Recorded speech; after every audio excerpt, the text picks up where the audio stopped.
Hey guys, tonight we drift into the hushed corridors of a forgotten empire where marble walls remember more than they should, and silk veils whisper across stone like lost ghosts. You are the bride they tried to erase the name dropped from the scrolls. But tonight you breathe again in candlelight and shadow, in secrets sewn into satin. So before you get comfortable, take a moment to like the video and subscribe, and let me know in the comments where you're listening from and what time it is where you are. Now dim the lights, maybe turn on a fan for that soft background hum, and let's ease into tonight's journey together.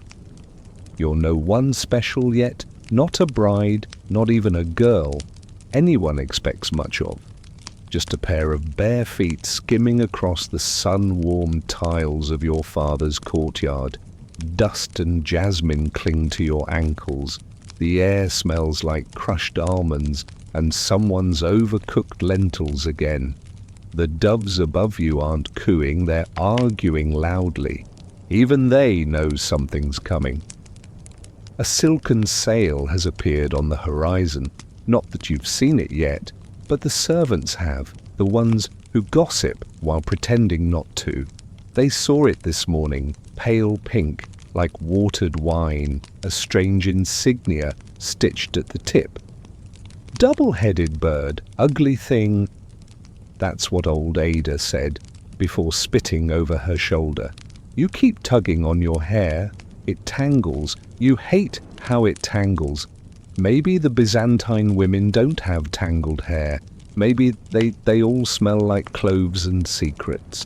You don't know much about Byzantium, only that it's far rich and important. A place where emperors wear shoes worth more than your entire dowry. A place where your life might already belong. Your father hasn't smiled in weeks. He talks in riddles now, pausing between words like he's forgotten how to speak plainly. Opportunity, he muttered last night. Alliance, he whispered the morning before. Then there's the terrifying word he keeps avoiding, but you keep hearing marriage. You try not to eavesdrop. It's not very bride-like. But you've always been curious. That's what your nursemaid used to call it. Curious like a raccoon. Not pretty, not clever, just pawing at everything. That's you. And so you've pieced it together. Someone has asked for your hand. Not a boy from your village, not even from your region. A Byzantine prince, son of the second wife of the emperor's half-brother. It's a mouthful, yes, but still a prince, technically. His name is Theo something. Or maybe Manuel. Honestly, you stopped listening after the word Byzantium. You're not even sure what bride means in this context. Will you have to walk funny? Will they shave your head like they do in some borderlands? Will you have to bathe in milk or rose water? And what if your feet smell? They always smell. It's not your fault. Sandals don't breathe. You try asking your aunt, the one who once visited Constantinople before her second husband fell into a well. She just laughs and says, don't forget to pack patience, whatever that means. She also says, Byzantines don't love like we do. They love through layers, layers of silk lies and ceremony, which sounds like a nightmare. And still there's something about that city. It sits in your mind like a pearl you're not allowed to touch. A city where lanterns hang like stars in alleys and where markets sell scrolls instead of apples. You've heard of dancers who balance on silver dishes, of eunuchs who sing lullabies in 6 languages, of libraries so vast birds nest in the rafters and no one minds. They say the emperor once kept a bear as a pet. That's probably not true, but still. The silk sail grows closer by the hour. You finally see it from your tower window where you pretend to be embroidering. The threads tangled again, of course. You gave up on the swan's beak 2 days ago and it now looks like an angry fish. No one's fooled. Below the sail gleams in the midday sun. It glides unnaturally smooth, as if it carries no weight. But you know better. That ship carries the weight of your future, of your name, your bloodline, your womb, if you're being honest. You wonder if the Byzantines have jokes. Do they laugh in marble halls? Do they snort wine when it hits the wrong way?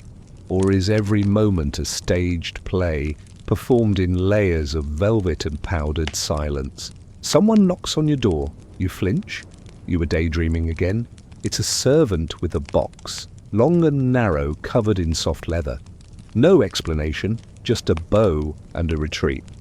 You open it slowly.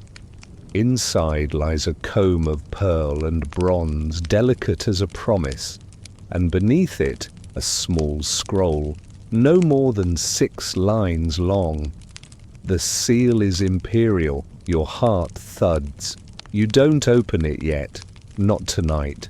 Tonight you hold the comb in your lap, brushing it against your tangled hair, imagining you are already there, in a land where forgotten brides are whispered about like ghost stories, where your name, unknown now, may one day echo beneath domes of gold. You don't know it yet, but historians will one day argue whether you ever truly arrived at all. The courtyard smells different today. Gone are the familiar scents of crushed mint and worn leather. In their place, sharp perfume, a hint of cardamom, and something else, something metallic. You can't place it yet, but it will come to you later. It always does. Your father is waiting beneath the olive tree that once housed sparrows.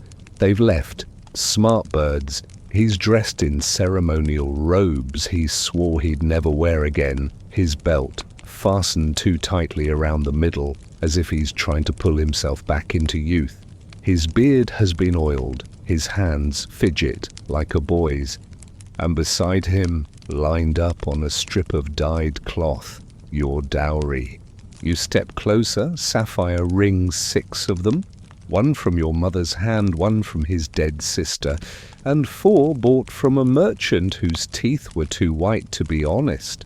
There's a pouch of salt from the Dead Sea, worth more than wine in some provinces, spices from the east, cloves, nutmeg, and a whisper of cinnamon that makes your nose twitch, 2 fine horses, 3 bolts of silk, 1 embroidered cloak you've never seen before, and a small clay figurine of a lion with no explanation. You blink, your dowry, the price of your departure. It's a strange moment watching your worth reduced to gleaming objects on cloth. You try to feel flattered, really you do, but a tiny part of you wishes your worth weren't so measurable. Your father won't look you in the eye.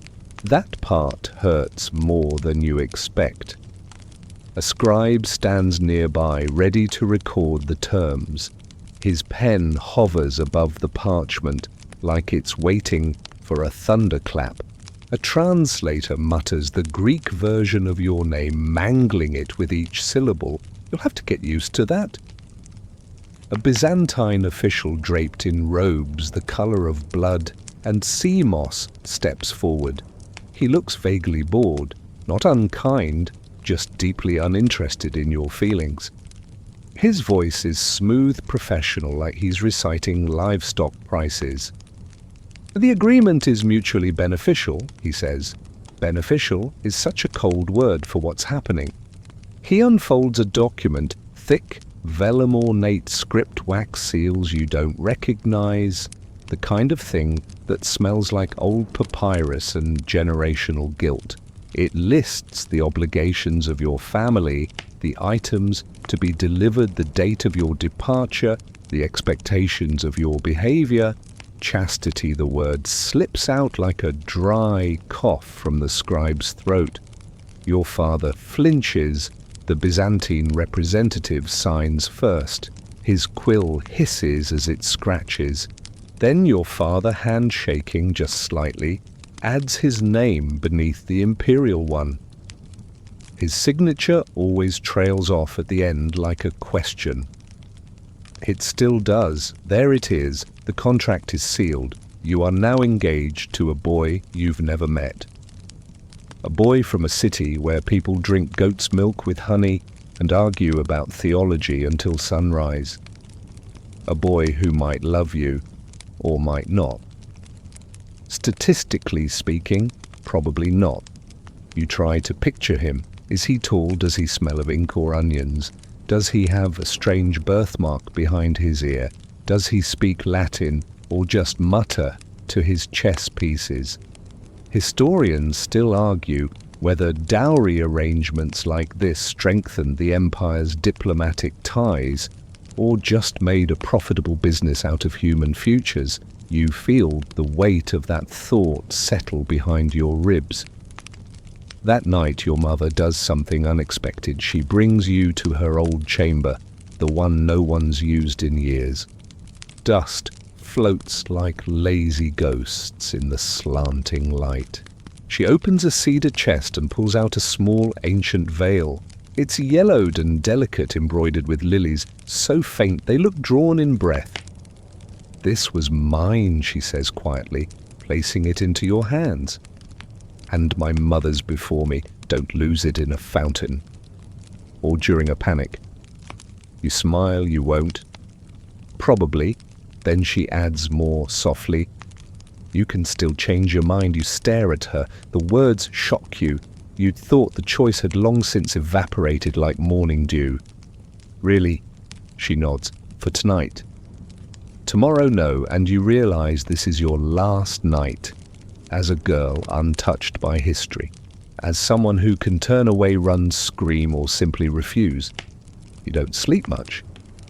You lie awake, counting the ceiling tiles, whispering your name under your breath, in the old dialect, then in the new one they gave you. You don't like the sound of it yet. It doesn't quite fit. Sometime before dawn you walk barefoot back to the courtyard. The dowry's been covered. The birds are back in the olive tree. One drops something onto your shoulder. A small blessing from above. Great. You sit under that tree veil in your lap and wonder if your future husband is awake too. Maybe he's dreaming of you. Or maybe he's just trying to figure out how to get out of it. Wouldn't that be funny? You both trying to escape, running in opposite directions like two badly written characters in a romantic tragedy. The horizon blushes pink. A new day, a new name, a new role. You rise, stretch, and say goodbye to the jasmine-scented mornings of your girlhood. Tomorrow, you will be cargo on a diplomatic voyage.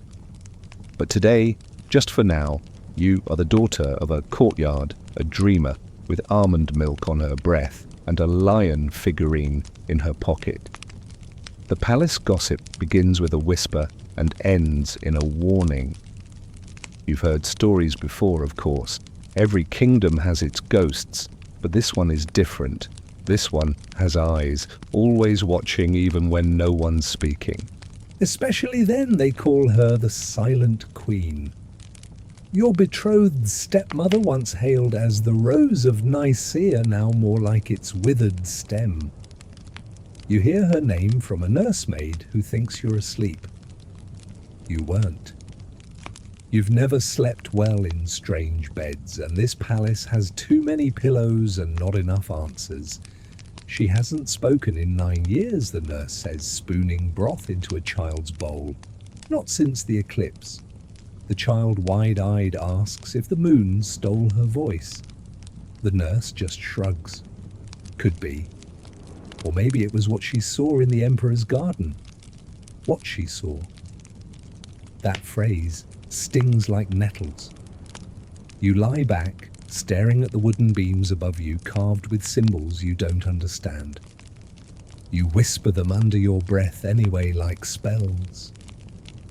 You wonder what she saw, and whether you'll see it too. The next morning, you hear more. Your chaperone, a wide woman with too much perfume and no sense of personal space, tells you not to speak unless addressed directly by the Empress. She despises chatter, she adds, pressing a finger to your lips like a librarian scolding a book. But then she contradicts herself completely. Don't let her silence fool you. That woman commands the court with her eyebrows. One lift, and a bishop weeps. Two, and a senator resigns. You try practicing in the mirror. One eyebrow up, then the other. You look less like a queen and more like someone trying to read a faraway menu. Still, you file away every tidbit about her. The food she doesn't eat, the corridors she never walks, the way servants fall silent as she passes as if afraid their words will be stolen too. They say her silence is voluntary, or it's a vow, or a punishment, or a strategy. Historians still argue whether her silence was a political tool or the echo of a private trauma. Either way it works. In court, you see her at last sitting beside your future father-in-law beneath a canopy stitched with lions and olive branches. She wears a veil of pale gold so fine it shimmers like breath. Her eyes are enormous and unreadable like polished obsidian. She doesn't speak, of course, not a word, not a whisper, but when your gaze meets hers across the hall, you feel a jolt in your bones, as if you've just been seen, really seen for the first time. You glance away too quickly, but you can still feel her attention like heat on your skin. Later, someone claims she communicates through flowers, that she sends lilies for praise, violets for mourning, and foxglove for thinly veiled threats.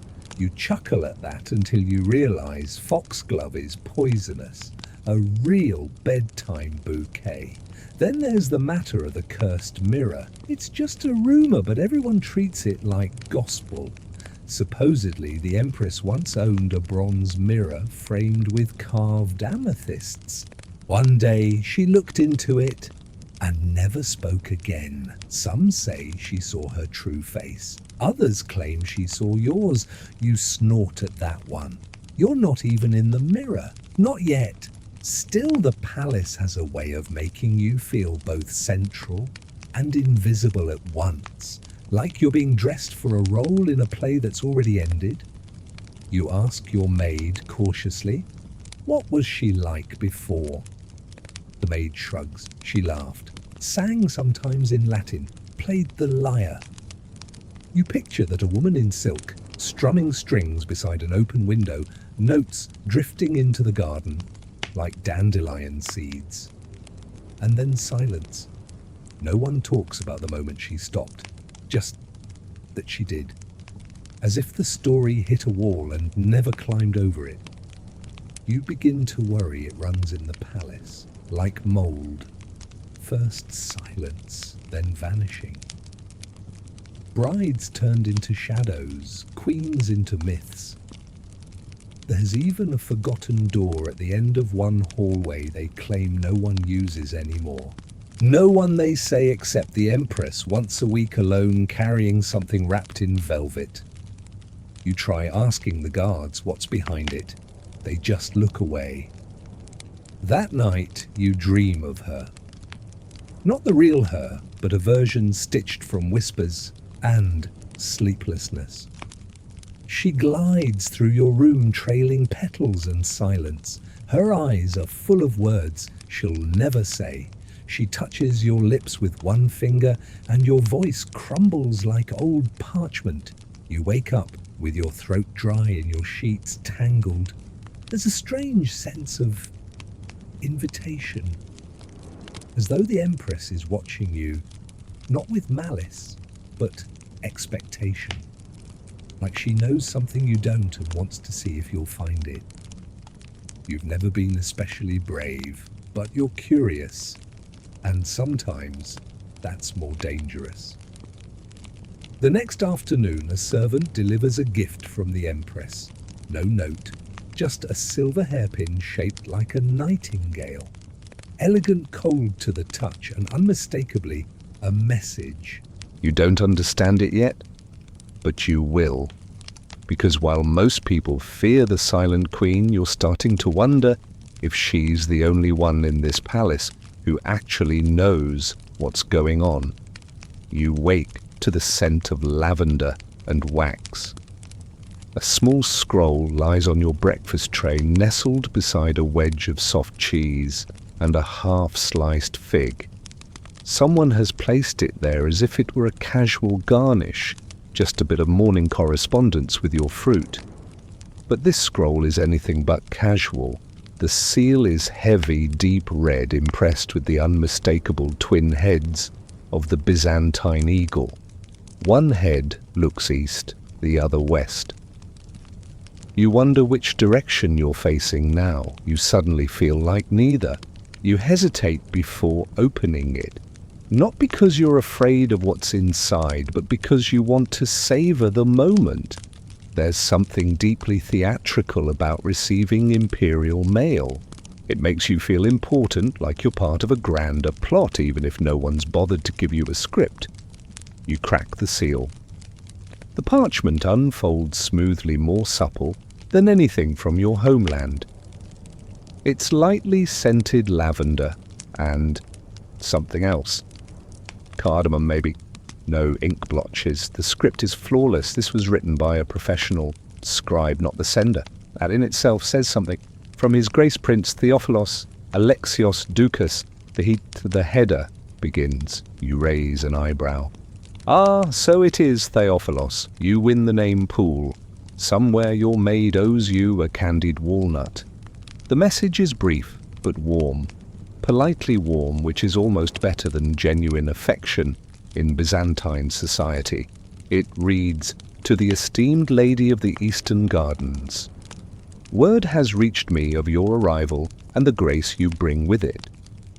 I look forward to the honor of your company in the inner garden at your leisure. May your days here bloom as the jasmine of your homeland." You blink. That's actually kind of sweet, not swoon-worthy, not theatrical, but gentle. Like a glass of warm milk you didn't know you needed. Still you wonder who wrote the actual words. Him, his tutor, the same scribe who tied the scroll with gold thread. A small note tucked behind the letter provides the answer. In a second hand, shaky, less formal. Apologies if this is stiff. I never know what to say in these things. I hope you like gardens. You smile, surprised. It's not much, but it's honest. And in a place where nothing is ever quite what it seems, honesty is more precious than sapphires. You decide to reply. You ask for ink parchment and a wax seal. Your maid raises an eyebrow, but says nothing. You write simply, "Your Grace.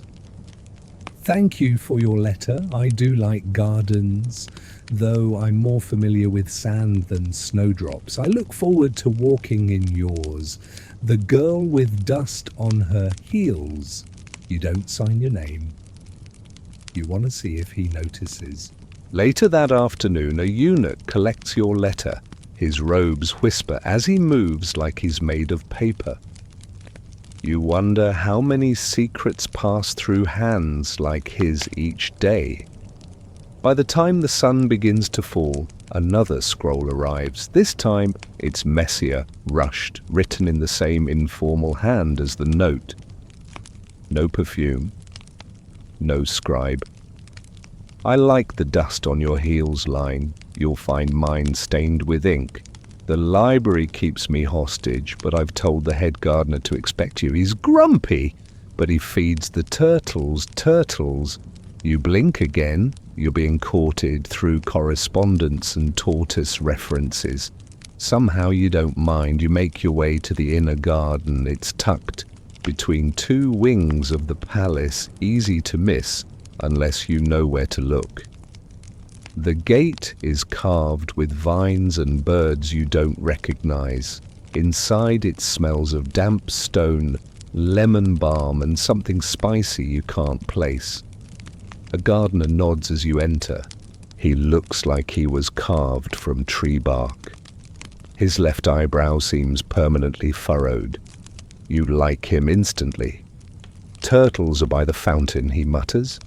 You wander toward the center, where a basin bubbles gently. There they are, two small turtles, one napping in the sun, the other slowly chewing what might be a plum. You sit beside them, unsure what to do next. A book rests on the bench, Lives of the Saints, Volume 3. It's dog-eared and a sprig of rosemary marks the page. You turn it over. Inside the cover, someone has scribbled, "Not all saints are boring. Look for Saint Eustolia." She hit a bishop with a candlestick. You laugh out loud. One of the turtles startles. You stay there until the sun dips low, reading about violent saints and daydreaming of princes with ink-stained fingers. You imagine him nearby, watching from behind a lattice or shaded archway, too nervous or polite to join you just yet. And you wonder if this is how Byzantine love begins, not with roses and declarations, but tortoises and footnotes. You return to your chambers with flushed cheeks and a stolen sprig of rosemary. Your maid notices. He wrote again, didn't he? You don't answer.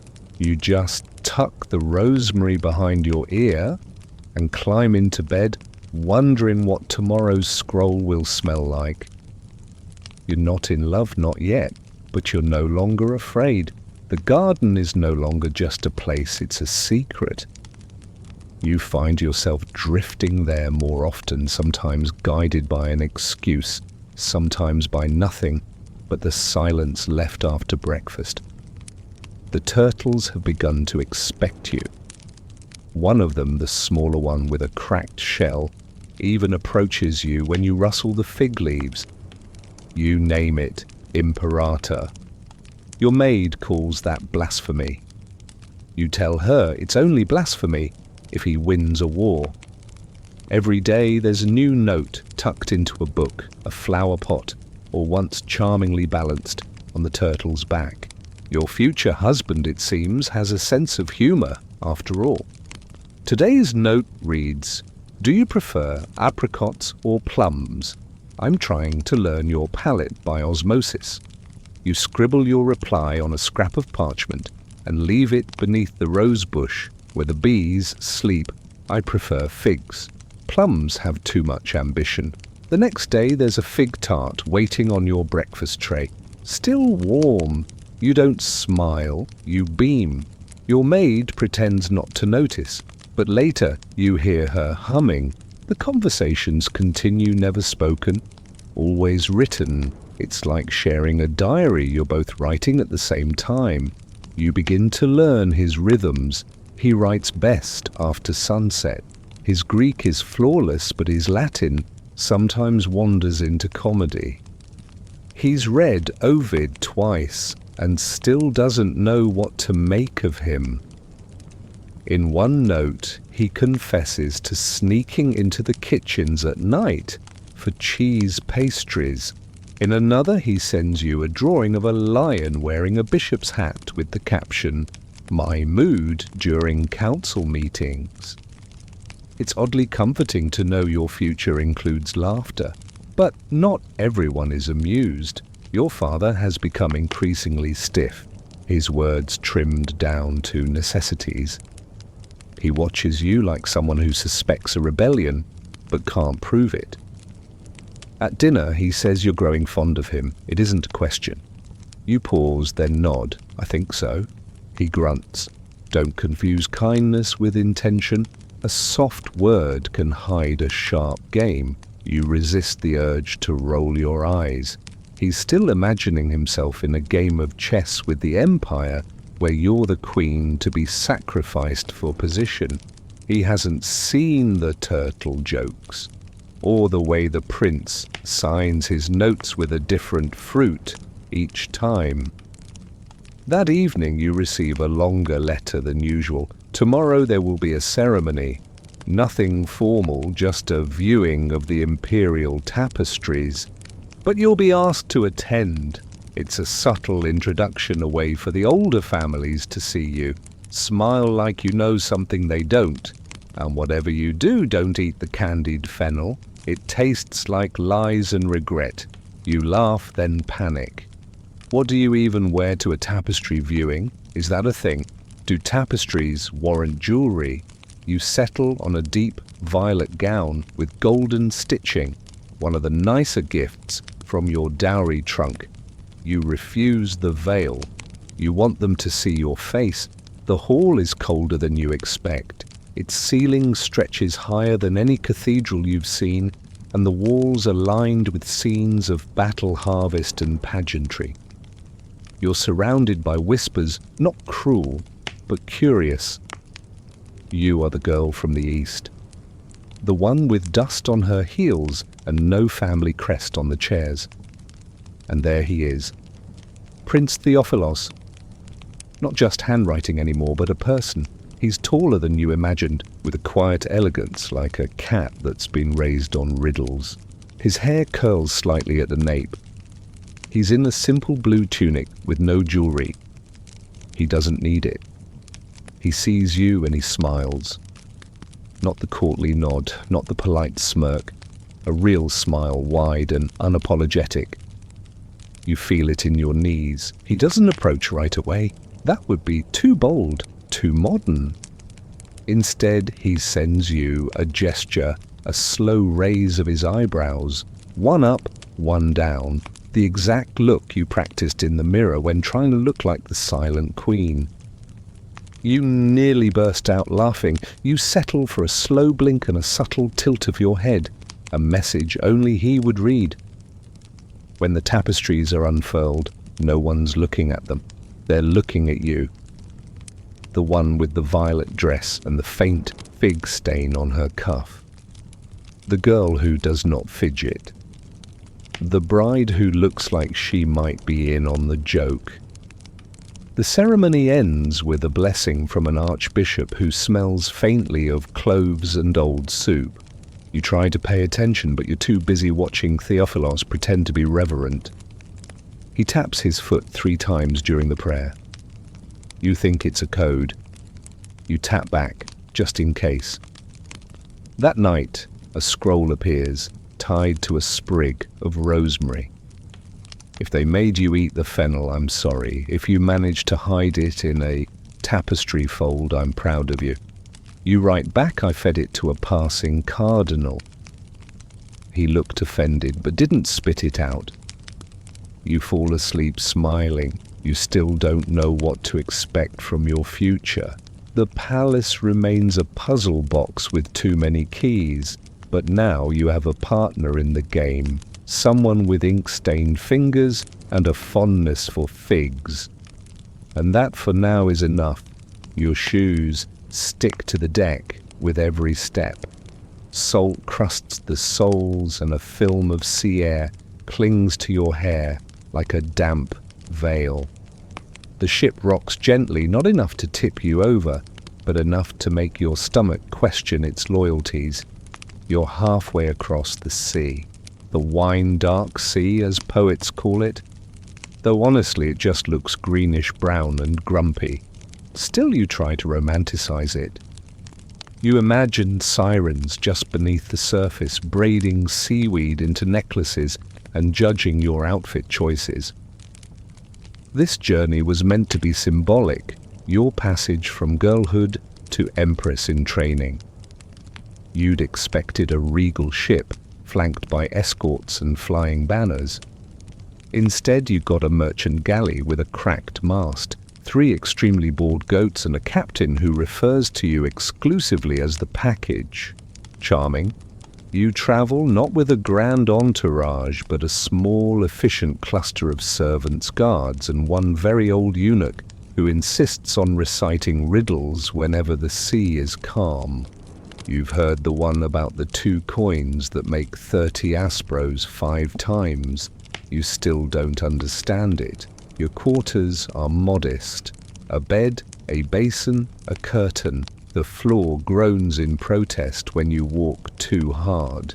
There's a portrait of the Virgin Mary nailed above your bed, slightly crooked, probably seasick herself. But there's a small miracle tucked under your pillow, a note. You didn't bring it. You didn't pack it. It simply appeared wrapped in thin silk. Theophilos must have had it placed here before your departure. You open it, breath held. The sea is tiresome. Avoid the soup. Talk to the goats, they're good listeners. I'll be waiting at the harbour. Ink-stained Prince. You hold the paper against your chest for a moment.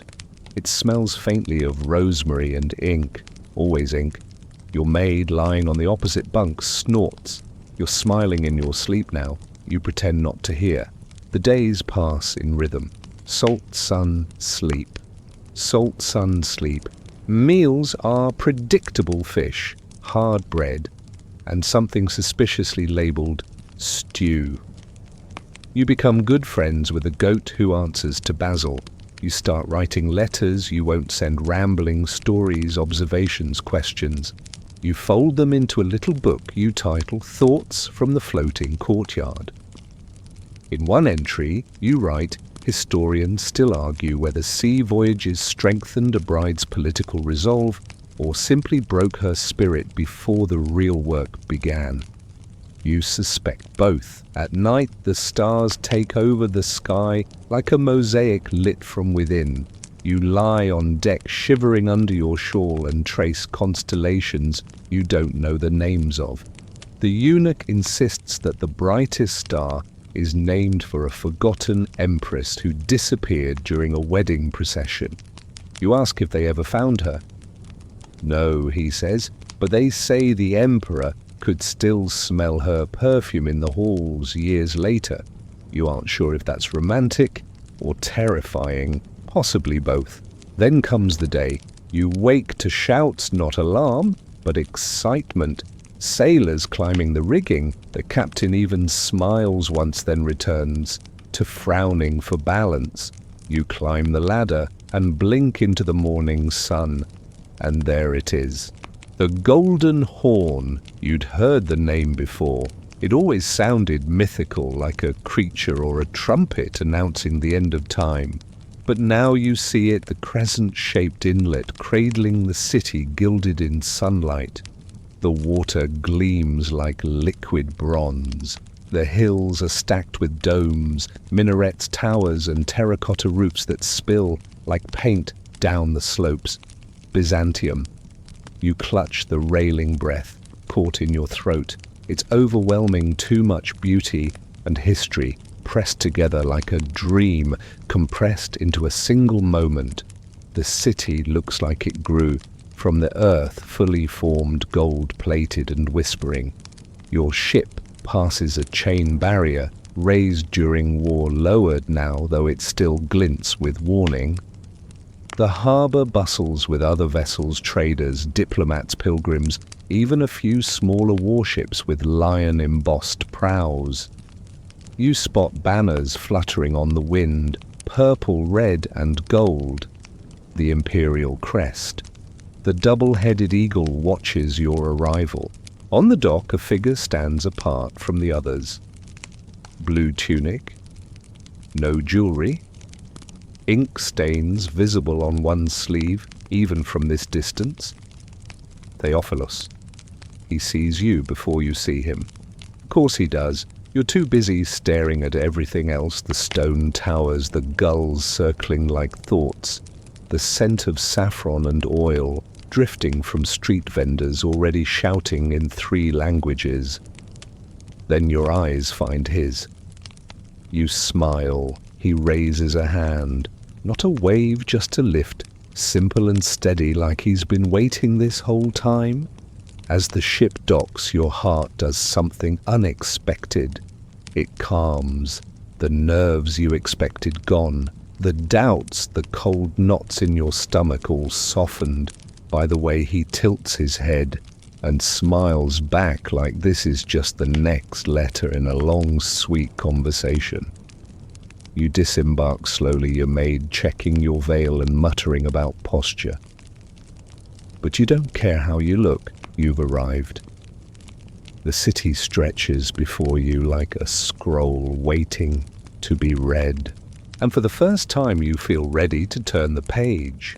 The air in Byzantium feels thicker, richer, like it's been strained through incense and secret. You descend from the ship, not as a daughter, not quite yet, as a bride, but as something in between. Transitional. A human question mark in silk sandals. The harbour is chaos, but well-dressed chaos. Courtiers bustle like ants in embroidered robes. Scribes fan through parchment scrolls. Guards in lacquered armour shine like beetles in the sun. There are banners fluttering from every rooftop, some stitched with gold thread, so fine it catches the wind like music. And somewhere, in the swirl of it all, Theophilos finds you. "Dust on your heels," he says, softly, stepping close enough that you can smell rosemary and ink and something like cedar, just like I imagined. You raise an eyebrow, just one, and he grins. That's a dangerous look, you know. A formal escort approaches before you can reply. Theophilos's smile fades not into coldness, but into a mask you're already learning to recognize. The "I am a prince and not a cheese thief" face. You mirror it, adopting your own version of imperial composure. You're not quite sure it fits yet. It still pinches at the corners. The procession begins. You ride in a carriage lined with velvet so soft you nearly fall asleep. Curtains are drawn, but you peek through them. Outside, the city unfolds like a tapestry, stitched in stone and sunlight. Children chase each other through narrow alleys.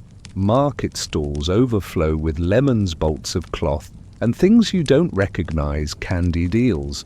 Possibly. You make a note never to ask. You pass a fountain where a priest blesses a goat. No one seems surprised. Theophilos rides ahead on horseback, glancing back every so often to make sure you haven't vanished. You lift your fingers in a small wave once. He smirks. The guards don't. Finally, the palace looms before you, not a building, but a city within the city. Walls high and pale as bone. Towers with windows like watchful eyes. Domes burnished to a dull gold reflecting the sky in strange fragments. You're led through a side gate away from the main procession. A private entrance, your chaperone explains. For betrothed royalty, she adds, like she's not entirely convinced herself. Inside, the silence strikes you first. Not the silence of emptiness, but the silence of stone, of deep chambers and thicker air. The kind of silence that listens. You walk through corridors that twist like old vines. The floor beneath your sandals is mosaic, small, careful stones forming intricate scenes, saints' lion spirals and flowers that seem to bloom as you pass. Eventually you arrive at your chambers. They're not enormous, but they're curated, every piece deliberate. A bed carved from dark wood, its canopy stitched with constellations. A mirror so old the silver has begun to fade. Shelves lined with scrolls, most in Greek, some in languages you can't even guess. A small tortoise figurine rests on your bedside table. Someone's been here ahead of you. On your pillow lies a folded scrap of parchment. If the walls creak at night, don't worry, that's just history settling. You laugh aloud and the sound echoes oddly in the chamber, like it's being filed for later. The maid begins unpacking your clothes. You drift to the window. From here, the city glows in shades of bronze and blue. 1,000 rooftops stretch toward the sea. Domes rise like sunflowers, and the call to prayer spirals up from the hills like steam. You lean your forehead against the cool glass and wonder how many girls before you have done the same. How many whispered the same questions into their reflections. Will I be remembered? Will I be safe? Will I be loved? Someone knocks. You turn. It's not a servant, it's a woman in her 40s, tall and lean, with a face like it's been carved into a permanent state of faint disapproval. She bows. I am Melania, mistress of court etiquette. I will be responsible for your refinement. Oh no. She hands you a scroll. These are the names of the palace's primary advisors, their titles, and the proper angle at which to nod when addressed. You open the scroll. It's 5 feet long. Do not speak to the eunuch named Lysandros, she continues. He plays both sides and has the memory of a bird. A clever bird, but still. You blink. Is there a list of who I can speak to? She sighs. If I must make such a list, I've already failed. And with that, she vanishes. You sit on the edge of your new bed, the scroll spilling into your lap. Theophilos's note still clutched in your hand. The tortoise staring silently from your nightstand. A new life has begun. And though no bells rang, no crowd cheered, no one threw petals at your feet, you know this. For certain, the girl who left the jasmine courtyard is gone. In her place now stands someone in violet silk, beneath carved domes in a palace that listens. Byzantium has opened its gates. Let's see what it hides behind them. There is a strange acoustics to the palace. You notice it on your second morning, when your slipper brushes the marble too firmly, and the sound echoes through the corridor like a drumbeat. It bounces, doubling, tripling, vanishing, only when it decides you've had enough. You try stepping more softly after that. Theophilos told you the palace was large, but he failed to mention that it doesn't quite make sense. Hallways curl back into themselves. Rooms change shape, depending on who's speaking in them. There are staircases that lead upward and still deliver you downward, and windows that show nothing but other windows. Your maid mutters that the place has too many opinions. Your chambers sit in the southern wing near a long corridor, filled with ancient mosaics and even older servants. You spend hours wandering its floors, trailing your fingers along the walls, listening. Sometimes the silence changes pitch, like it's breathing with you, like it's thinking. The palace feels alive. Today, Melania returns with a lesson in protocol and an opinion on your posture.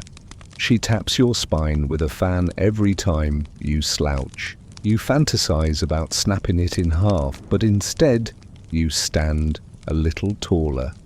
She introduces you to the other young women of the court, daughters of advisors, distant cousins of dukes, all draped in silk and suspicion. They smile with their mouths, not their eyes.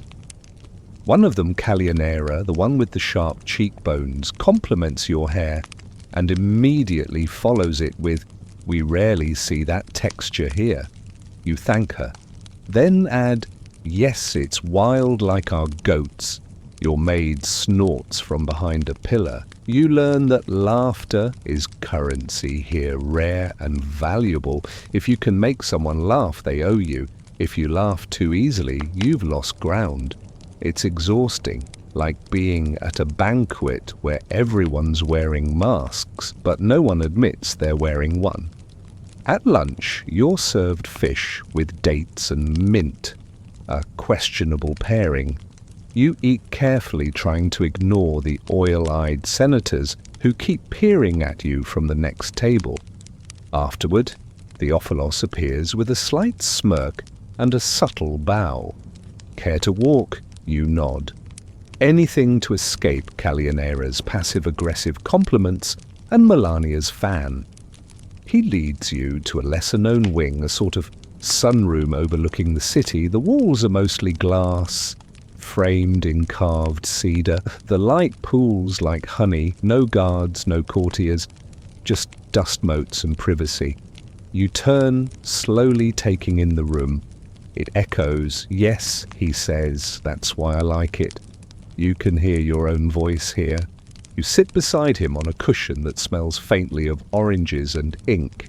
He hands you a dried fig, no words, just fig diplomacy. Then he says, "Did you know the palace has a library no one's allowed into?" You shake your head, locked for decades, allegedly cursed. Real reason. It contains scrolls too embarrassing to destroy. You raise an eyebrow. Embarrassing. He nods. Poems written by emperors, love letters to the wrong people, recipes that failed so catastrophically they caused kitchen fires. One scroll just says, "Don't trust Nicetas." No one knows who Nicetas was. You laugh, really laugh. He beams. "I'll show you," he says. You blink. "Wait, I thought it was locked." He grins. "It is, but I have two things. Most people here don't." You tilt your head. A key and poor impulse. Control. Exactly. You walk with him to a narrow corridor behind the chapel. It smells of old incense and forgotten paper. At the end is a heavy wooden door with iron hinges and a very stubborn lock. He pulls a pin from his sleeve, how cliché, and begins picking it. You whisper. Historians still argue whether Byzantine princes were better trained in theology or burglary. The door clicks open. The air inside is thick with dust and something sweeter myrrh, maybe.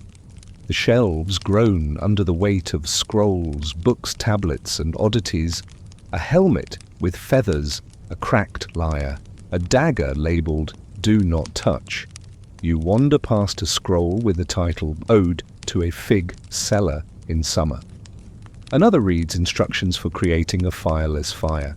You pick up a scrap of parchment bearing the single line, "Send more raisins." The crisis continues. You turn to Theophilos. "This is the greatest room I've ever seen." I knew you'd say that. You find a small book, its spine made of stitched silk. You open it carefully. Inside, sketches of faces, some beautiful, some grotesque. Names are written below. One sketch is oddly familiar. You stare at it, then you realize it's you, but drawn younger, maybe 10, with your eyes, your nose. Beneath it, a name in Greek that roughly translates to the Eastern Bride. The date matches your birth year. You turn to Theophilos, unsettled. "Is this normal?" He frowns. "No, that's not from here. Someone placed it in this room." You run your finger over the inked cheek. It's not exact, but it's close enough. You close the book. As you walk back to your chamber, your slippers once again tap against the mosaic floors. This time, the echoes sound different. Not louder, not softer, just more personal. As if the palace has recognized you. He's waiting for you beneath a cypress tree. Theophilos, your betrothed, your fig thief, your unexpected ally in a world of ceremonial daggers and hallway whispers. He looks up as you approach, book in hand, the late afternoon light spilling across the marble like melted honey. You try not to smile. You fail entirely. He's sitting cross-legged on a woven mat, a scroll open across his lap, and two plums resting beside his elbow, like indifferent bodyguards. You're not sure if it's the way he looks at you or the way he doesn't look at everyone else that makes him different. "You're late," he says, not unkindly. You sit beside him and pluck one of the plums. You're predictable. Predictably charming. Predictably sitting under trees like a monk with snack options. He chuckles. You're learning court language well. You pop the plum into your mouth. It's slightly sour. You make a face. "This is betrayal in fruit form." He takes the second one and bites into it with exaggerated suffering. Agreed. You've known him only a few weeks now, but you already sense the duality of his life, public mask, private glance. There are entire volumes between what he says at court and what he scribbles in notes to you. Sometimes you wonder which version is real or if that's even a meaningful question in Byzantium. Tell me something you say lying back on the mat. I'm left-handed, I knew that. My cousin once tried to train a goose to fetch scrolls. Better, he thinks. The Empress keeps a list of everyone who's yawned during her prayers. She calls it the Book of the Sleepy. You sit up. That's not real. It is. You raise a brow. He sighs. Fine. It's not, but it should be. You laugh, then grow quiet. After a moment you ask, what was she like, the Empress? You nod. He doesn't answer right away. The sunlight has softened, and his face looks more boyish in the shadow of the tree. She used to sing, he says at last, softly, when she thought no one could hear. Latin songs, old ones, the kind you only hear in monasteries now. What changed? He shrugs. No one knows. One day she sang, the next she stopped. Does anyone ask her? He shakes his head. She doesn't answer. You lie back down, staring up through the needles of the cypress tree. You remember the sketch in the forbidden library, the child with your eyes, the label, the Eastern bride, and you wonder if the Empress once stood where you are now, new, curious, full of plans. You wonder what she saw in that mirror that took away her voice. You wonder if the palace is building the same mirror for you. Later you're called to the Emperor's private chamber. You're not told why. Just that he wishes to greet the bride formally. You don't know what to expect. A ceremony? A lecture? A very long prayer with too many consonants. Instead you find him alone. No guards, no attendants, just an old man by a window watching pigeons fight over a piece of bread. He doesn't turn as you enter. You wear too much perfume, he says. You blink. It's honey and rose water. It's defiant, he mutters. Good, you don't move. You suspect this is a test. He turns. His face is weathered, but his eyes are sharp. The kind of sharp that's made of quiet and memory. He gestures for you to sit. You do. I remember your grandfather, he says. He once tried to sell me a statue of himself disguised as Alexander the Great. You raise an eyebrow. And did you buy it? No, he replies, but I did. Admire the audacity. He studies you for a long time. Then, are you clever? I think so. Good. We've had too many beautiful fools. I've also been told I'm very quiet when I need to be. That earns the ghost of a smile. You'll need that. My court is full of liars who smile like poets. You must learn to listen beyond the sentence. You nod. He reaches into his robe and pulls out a tiny object wrapped in cloth. He sets it in your hand. It's a button, he says. You unwrap it. It's gold carved with a bird you don't recognize. Its back is singed. From my first robe as emperor, he explains. It caught fire during a candle blessing. I kept this as a reminder of what he meets your gaze. The power will always try to burn you. You return to your chamber in silence. You set the button on your windowsill beside the tortoise figurine and your stolen fig seeds. You stare at it until the shadows blur its shape. That night, Theophilos sends no letter. Instead, there's a sketch on your pillow of a girl holding a plum standing under a cypress tree. Beneath it, a single line. You're not what I expected. Thank you for that. You lie awake, turning the gold button over in your hand, wondering how many flames you'll be asked to walk through, and whether you'll come out whispering or silent. Courtship. It turns out comes with a formal tea service and a tortoise chewing on your sandal strap. Theophilos shrugs as you look down at the creature slowly working its way through your left shoe.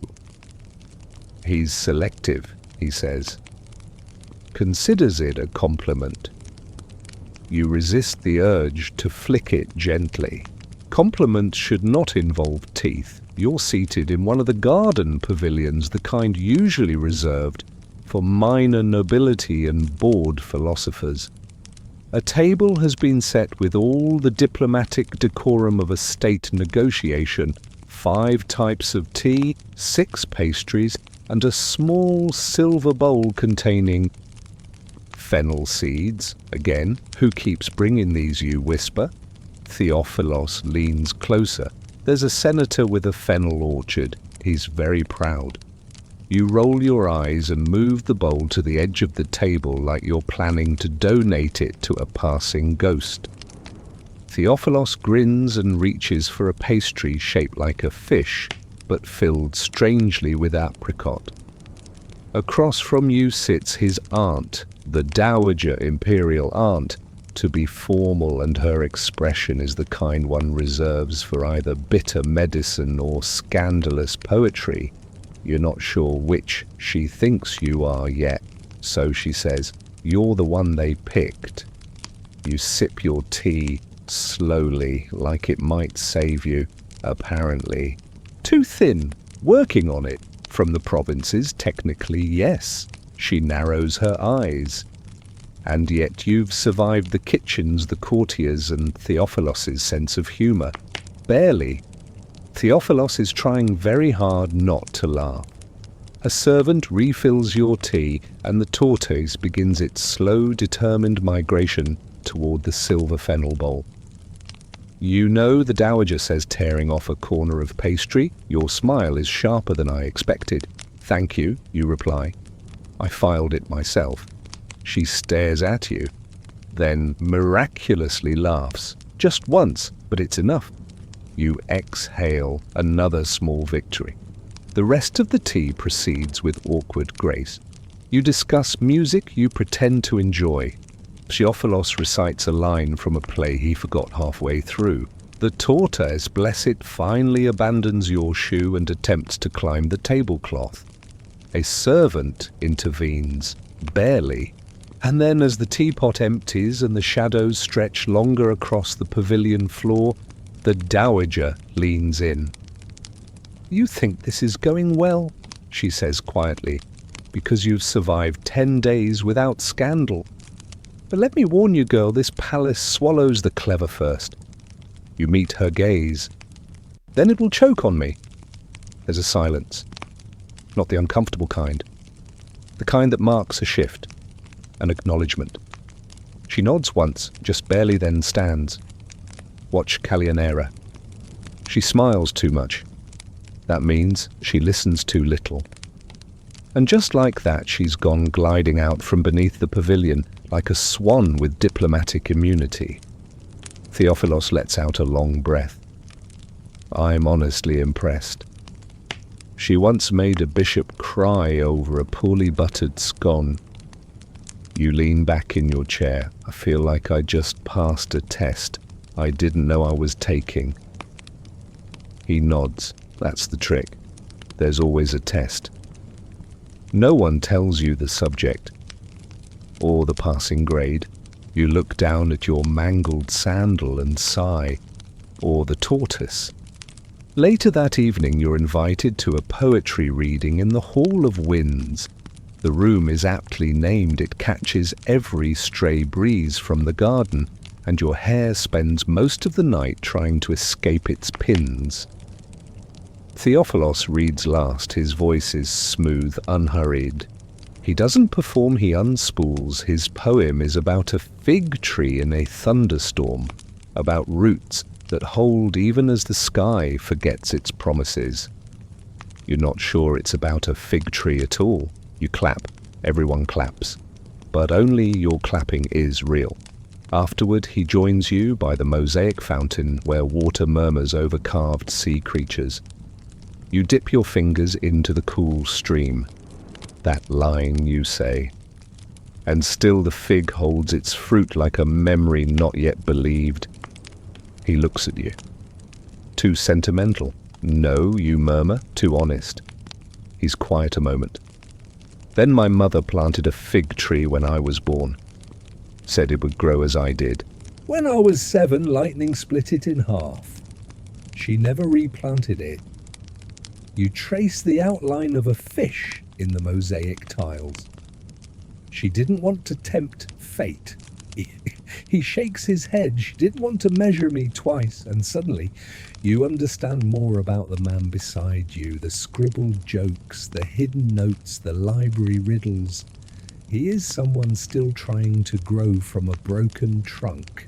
Quietly, without asking for permission, you offer him your fig tart from the tea service, now slightly crushed from your sleeve, but intact.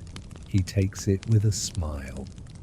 And in that moment, beneath the shadow of the palace, with the wind in your hair and your feet aching from royal sandals, you don't feel like a bride or a bargaining chip or a potential footnote in someone else's story. You feel like yourself. Maybe for the first time in this city. The women arrive like a flock of heavily perfumed ravens, silks rustling, anklets clinking. Eyes lined with coals so sharp, you're fairly certain it doubles as a weapon. They sweep into your chamber with the confidence of people who own the concept of arrival. These are the ladies of the Lavender Wing, your maid whispers, backing discreetly into a corner. They do not knock, they just appear. And they do. Callianera leads the charge, of course. Her hair has been braided so intricately it looks like a nautical map.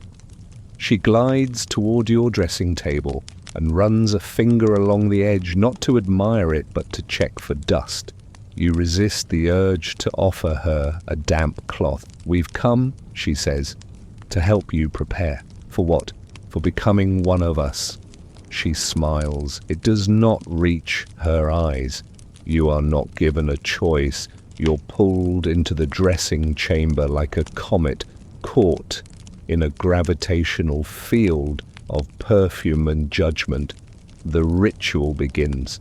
First, the honey rub. Warm, sticky, oddly pleasant. 2 women slather your arms with a mixture of honey lemon and what smells suspiciously like crushed rose petals. It draws out impurities. One murmurs. What kind of impurities? Doubt, she replies solemnly. Then the ash circle. You're asked to step barefoot into a ring drawn on the floor in pale ash. One woman chants a verse you're certain is made up on the spot, while another brushes your hair with a comb carved from ivory. When a lock catches, she yanks, you yelp. Pain is part of the cleansing, she says flatly. You resist the urge to cleanse her right back with a well-aimed elbow. Next, the lipstick ceremony. A thin line of crushed pomegranate is traced along your mouth. Callianera dabs it with a piece of lace. Too red and they'll think you're impudent, she says. Too pale and they'll think you're dull. There is a shade that says, I know the Emperor's middle name, but I'll never tell. This is it. You stare at yourself in the mirror. You look unfamiliar. Not bad, not worse, just different. Like someone has placed a more confident version of you in your place. You kind of like her. Then comes the test. A tray is placed before you holding 7 tiny jars, inside each a different scent. You're to identify them blindfolded. Callianera insists it's tradition. You suspect it's a game she invented during a particularly boring winter. You inhale the first cloves, second jasmine, third panic. No sandalwood. You do surprisingly well. When you get one wrong myrrh for dried fig, the room goes quiet. But you shrug and say, myrrh's just a fig with trust issues. There's laughter. Real laughter, not the courtly kind. Callianera actually smiles. Not the kind she wears for priests and portraits. A real one you think you've passed. As the women apply the final veil, a sheer silk cover embroidered with the faintest outline of a phoenix, you catch your reflection again. You are not the girl who arrived by ship. That girl would have flinched when someone grabbed her wrist or stammered when asked which scent matched the mood of melancholy. Answer: cedar and regret. Now you stare back at your reflection and lift your chin, but you don't lose your voice. Not yet. After the ritual, they leave as abruptly as they arrived. The air smells of honey and decisions. Your maid re-emerges from hiding, eyes wide. That was the initiation she breathes. You're one of them now. One of what she shrugs, the ones who survive. Later that evening, Theophilos finds you in the observatory garden, a circular terrace overlooking the sea, ringed with vines that smell sweeter under moonlight. He stops mid-step. You look. Different dangerous, he says, in a good way. You gesture to your veil. Apparently I've been phoenixed. He offers you a plum. You take it. Rituals mean nothing without counter-rituals. Honey and ash in the morning, figs, and quiet rebellion at night. He sits beside you. They tested you repeatedly. Did you pass? You glance at the pomegranate stain still clinging to your lips. I think I passed something. Whether it was a test or a trap remains to be seen. He chuckles. Welcome to Byzantium. You lean back against the balustrade, the sea stretching out before you in silver and shadow. The palace behind you hums with ancient knowledge and recent gossip. A thought occurs to you, strange and uninvited. What if the Empress went through all this too? Theophilos glances at you. She did. She passed with flying colours, then stopped speaking entirely. You shiver. Not from cold, and yet you feel no fear. Only readiness. You're learning, not just the rituals and roles, but the meaning behind them. The weight behind the silks. The subtle language of glances, pauses, and embroidered metaphors. You're beginning to see what this place requires and what it fears. And tomorrow, you'll give it both. You are married beneath chandeliers that drip light like honey from the fingers of angels. The ceiling arches above you like a sky made of gold leaf and measured silence. Priests, 40 of them to be exact, chant in deep rhythmic waves, their voices weaving a cocoon of ancient syllables around you. You understand maybe 4 of the words. One of them is definitely eternity. Another might be obedience, though you pretend it's ornament just to stay calm. Your gown is heavier than you expected, silk over linen over embroidered gilt. The hem is stitched with tiny beads shaped like pomegranates. A quiet joke, you assume. Fertility in fruit form. The veil is translucent, but you still see everything. Theophilos, standing beside you, adjusting his sleeve, like it might explode if left unchecked. The bishop, whose incense burner keeps swinging too enthusiastically, like he's trying to chase off a bat. The mosaic saints on the wall watching you with expressions that suggest they've seen better unions and worse disasters. You barely slept last night, not from fear, not even nerves, just the knowledge that everything after this moment would belong to someone else. History. The court. The archive of empresses who came before you, silent or crowned or buried with their secrets, still braided into their hair. And now here you are. Theophilos is dressed in blue and silver, the colours of sky after storm. He wears no crown yet, that comes later. But his belt bears the imperial crest, and he stands with the posture of a man who has read too many philosophical treatises on fate. When the bishop asks if you accept this union, you say "I do" in a voice steadier than you expected, stronger than your mother's, you think, or maybe just louder in your ears. Theophilos says the same. His words are soft but certain. For a moment you catch the faintest trace of a smile tugging at the corner of his mouth, like he's remembering the turtle or the fennel or the sketch of you with a plum. They place golden rings on your fingers. You try not to flinch. The metal is cold like the start of a winter morning. And then comes the part no one warned you about, the ritual of circling. 3 times you and Theophilos walk around the altar, led by the bishop holding the Gospels. It feels endless, symbolic of eternity, of unity, of something you'll have to explain to your grandchildren one day, assuming you survive the politics. As you circle, you feel the room watching. Not the guests, the courtiers and advisors and veiled noblewomen with narrowed eyes. No, it's the room itself, the palace, the stone, the chandelier, older than your great-grandmother's ghost. It watches with the same attention it gave your predecessors. It remembers. After the final step, the ceremony ends, but the performance continues. There are formal congratulations, hands to kiss, toasts to accept. A scroll signed by too many people who didn't care whether you ever smiled again. You're ushered to a long table in the banquet hall where fruits overflow and wine flows like strategy. Theophilos sits beside you, whispering observations under his breath. That man thinks too highly of olives. That woman's hair hasn't moved since last summer. I've named the peacock by the dais. His name is Basil the Key.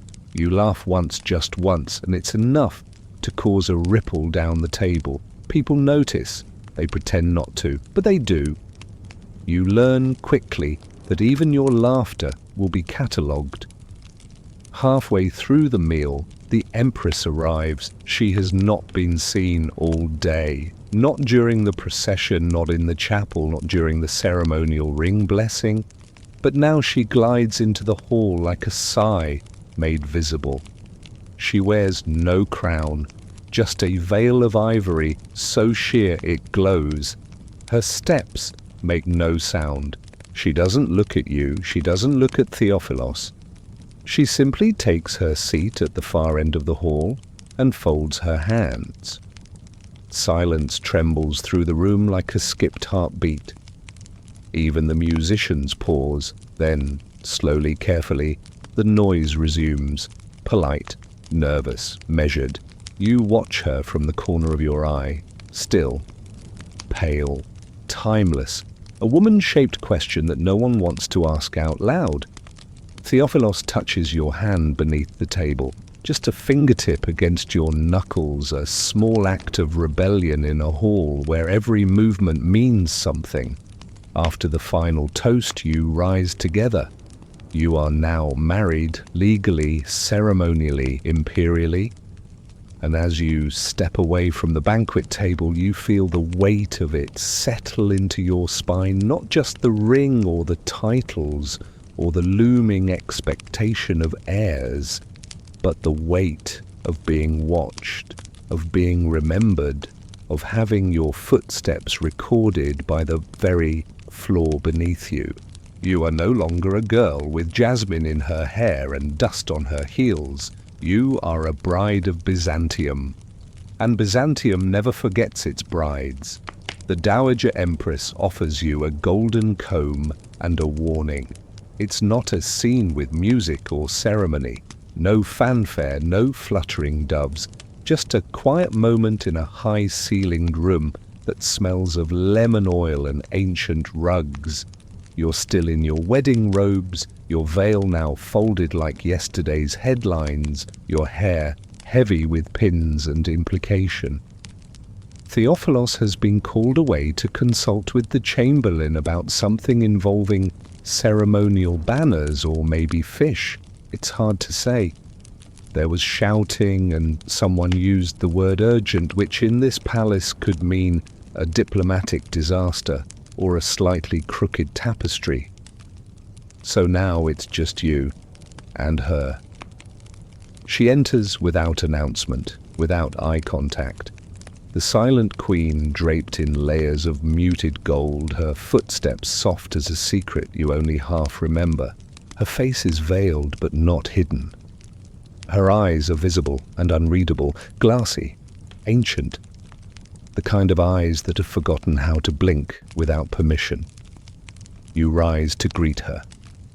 She lifts a hand, a flicker, barely a gesture, and you sit.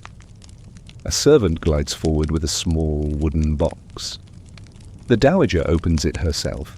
Inside a golden comb, simple yet unmistakably imperial. The teeth are fine and sharp. You wonder if they've ever drawn blood. She doesn't hand it to you directly. She sets it on the table between you, then places her own fingers gently atop it. Her eyes finally meet yours. And in that single chilling moment, something passes between you and understanding. A transfer of invisible ink. She leans forward, her voice is soft, crisp, alive. "I was beautiful once," she says. "It helped. And then it didn't." You nod slightly.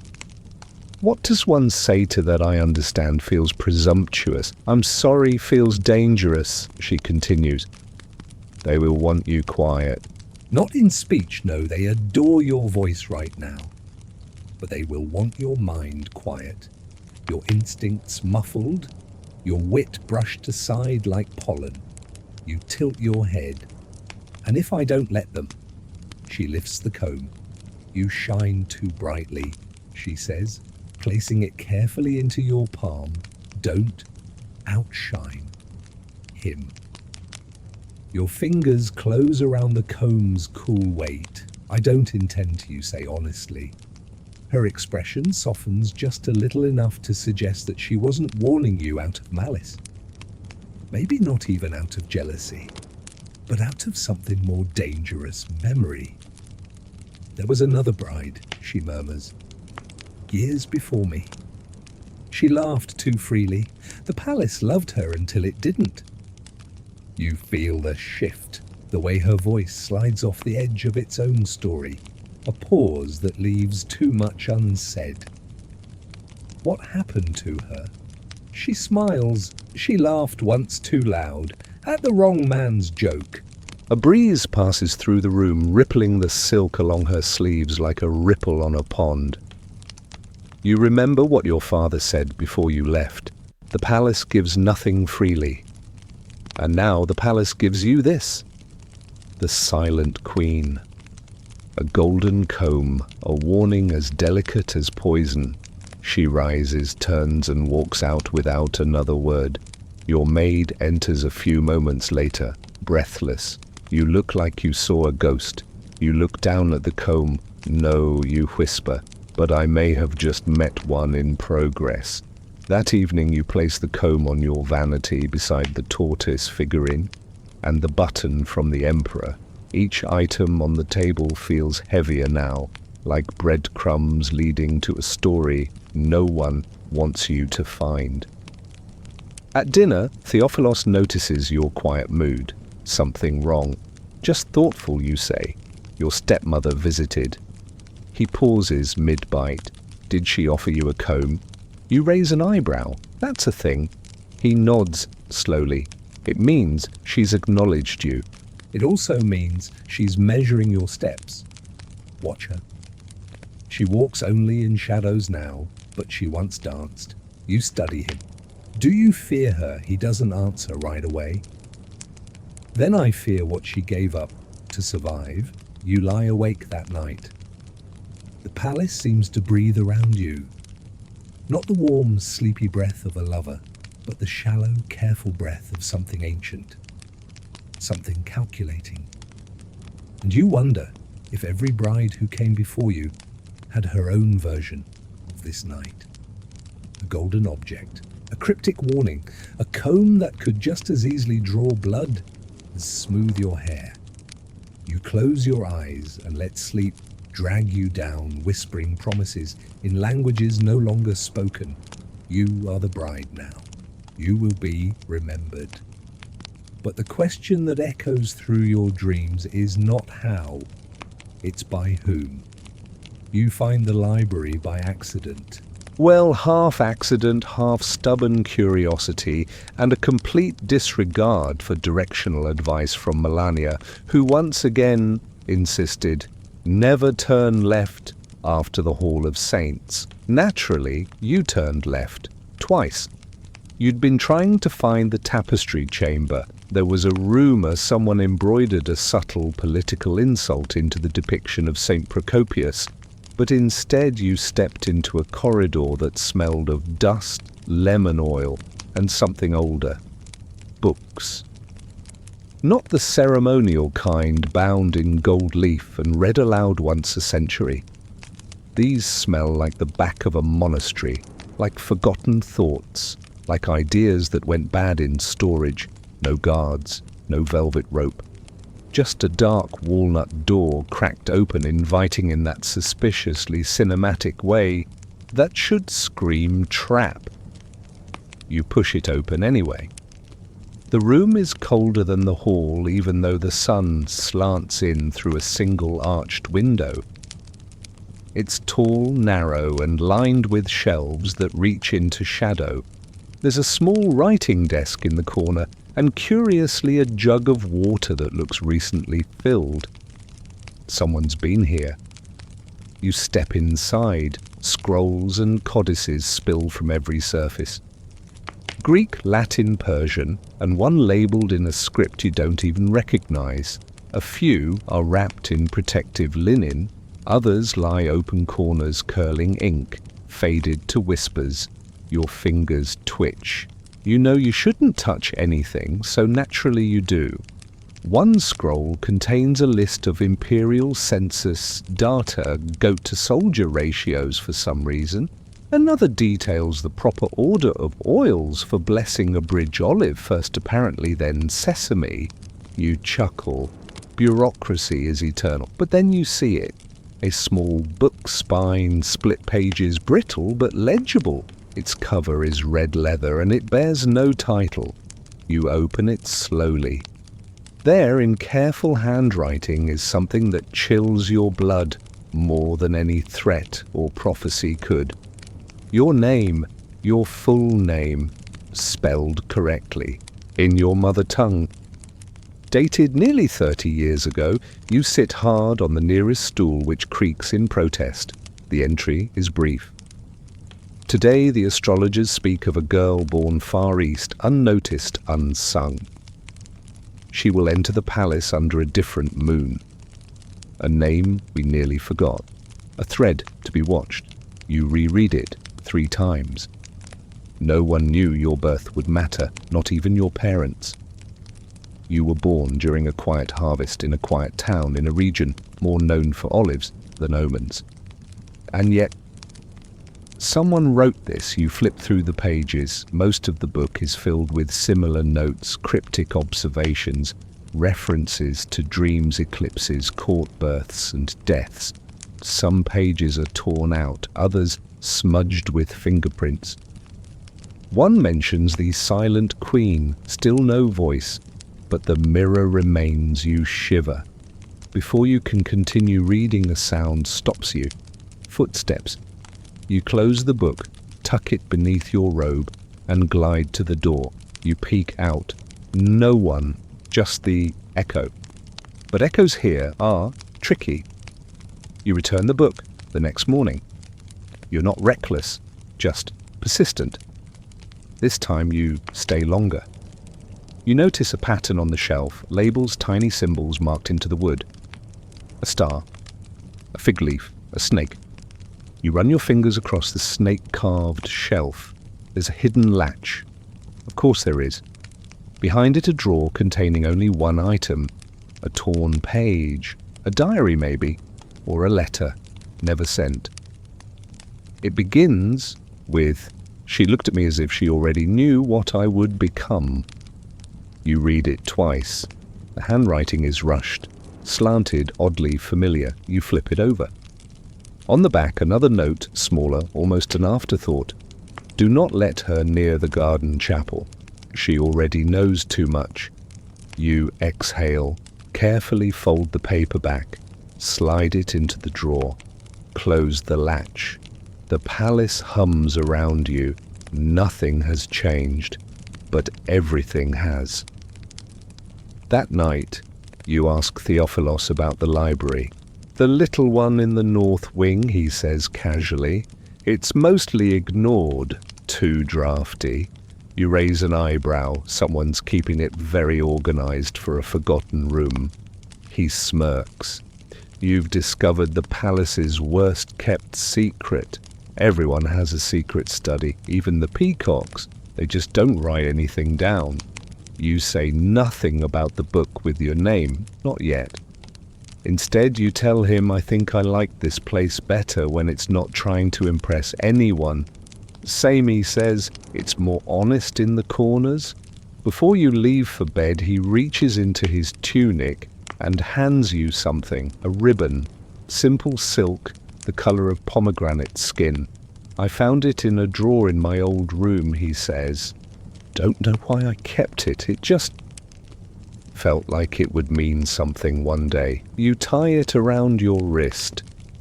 And in the silent hours that follow, as the palace sighs into sleep and the walls grow watchful, you feel it. A thread, a knot. You are part of a story that began long before you arrived, maybe before you were born. But now, for the first time, the story knows your name. You wake to find your slippers reversed at the foot of your bed. Left on the right side, right on the left toes, pointing inward like they tiptoed into some secret mischief during the night and returned just in time to look innocent. At first, you laugh, just a sleepy chuckle as you slide your feet into them and mutter, "Very funny, Basil." Basil, your tortoise figurine, offers no explanation. But then you notice your maid is unsettled. She's folding your shawl slower than usual, avoiding your gaze. Her lips are pressed into a line like she's afraid to speak, and more afraid not to. "What is it?" you ask, stretching the sleep from your shoulders. She hesitates. "It's nothing.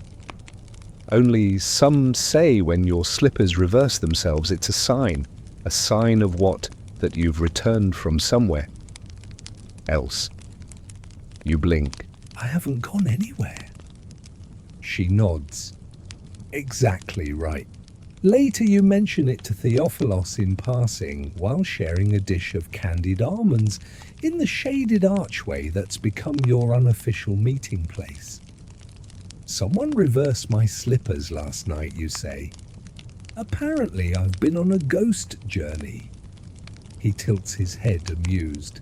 "Did you bring back a souvenir? Just this vague sense of unease and a craving for cinnamon. Sounds like Tuesday." You laugh, but it lingers in your mind, because if you're honest, you did dream strangely last night. Not the usual jumble of symbols and out-of-order memories. This one had texture, clarity, a beginning, a middle, and unnervingly a door. In the dream, you walked barefoot through the palace halls. Not the ones you know, the other ones, the ones behind the walls, the ones that don't show up on floor plans or polite conversation. You followed the smell of lemon oil and candle smoke. You passed tapestries that blinked. A staircase that curved upward and downward at the same time. And then the door, carved with ivy and fire, cold to the touch, silent as snow. You reached for the handle, opened it, and then woke up. Slippers reversed. A faint taste of salt on your tongue. You don't mention the dream to Theophilos, not yet. But that night, you move your slippers into the wardrobe, tucking them beneath your shawl. You wake the next morning and check. still reversed. Now you're officially unsettled. Your maid notices. Again you nod. Again. She hesitates. You might want to see the candle reader, the woman in the eastern courtyard. She reads wax drips, like fortune-telling, like wax diplomacy. It's less about seeing the future and more about convincing it to behave. So naturally, after your morning court duties, smiling graciously at ambassadors, pretending to understand theological metaphors about wheat, you slip away. The eastern courtyard is older than the rest of the palace. The stones are worn smooth, and the garden blooms in strange patterns. Not symmetrical, not chaotic, just intentional. The candle reader is waiting in the stone alcove wrapped in shawls despite the heat. She looks like she's been carved from scented smoke. You sit. She lights a tall, thin candle. The flame flickers, once then holds. Slippers, she asks without looking up. You nod. Left or right first, left reversed. Both mornings. She nods. Someone's checking your tether. You frown. My what? She holds out a small bowl filled with water, places the candle over it. The wax begins to drip. Dreams are journeys, she says, but not all are one way. Sometimes something follows you back. You feel the hair on your arms lift. She tilts the candle. The wax forms a perfect spiral. Someone's watching, she says quietly. Not malevolent, but not idle. You lean in. Who? She blows out the candle. The smoke curls toward your face. Could be memory. Could be the building. Could be her. Her, she doesn't answer. That night you dream again. This time you're walking the hall. Behind your chamber, you turn left, left again, down a stairwell that shouldn't exist. At the bottom, a basin filled with water. Floating in it, a pair of slippers. Yours. Beside the basin, a veil, thin, pale, threaded with gold. You reach for it and wake up, gasping. The air smells faintly of wax. Your slippers reversed again. But this time something is different. A small object sits on your vanity. The golden comb. You didn't place it there. It had been tucked in your jewelry box, hidden beneath silks. Now it rests beside your mirror, facing you. You lift it slowly. It's colder than before. You feel a tug, not painful, but persistent, like someone's calling you from a great distance, using a voice you once knew, but forgot how to hear. Later that day, during an afternoon stroll with Theophilos, you finally speak the thought aloud. What if the palace isn't haunted? He pauses mid-step. You think it's alive? No. I think it remembers. You don't clarify what it remembers. Neither does he, but when he walks you back to your chamber that evening, he lingers at the threshold. And for the first time you see it in his eyes, not amusement, not affection, recognition. He's dreamed too. The garden smells wrong, not awful, not rotten, just off. Like someone swapped the usual fragrances, lemongrass, honey whetstone for something stranger, thicker, spicier. As if the roses have been steeped in cinnamon water, someone replaced the jasmine with dried cloves. You wrinkle your nose, pause at the archway, and scan the courtyard. Everything looks right. The peacocks lounge beneath their fig tree tails, fanned lazily, like they're still posing for a mosaic no one is working on. The fountain gurgles softly, sending little arcs of sunlight across the marble tiles. And yet, you can feel it. Something has shifted. You step into the courtyard. Theophilos is supposed to meet you here. A morning walk, just the two of you before the court requires its hourly performance of charming young couple who may or may not be planning a power grab, but he's late. Uncharacteristically, So you wait, and that's when you hear it. Low muttering. Not the kind of self-scolding you do when you spill wine on your slippers, not prayer.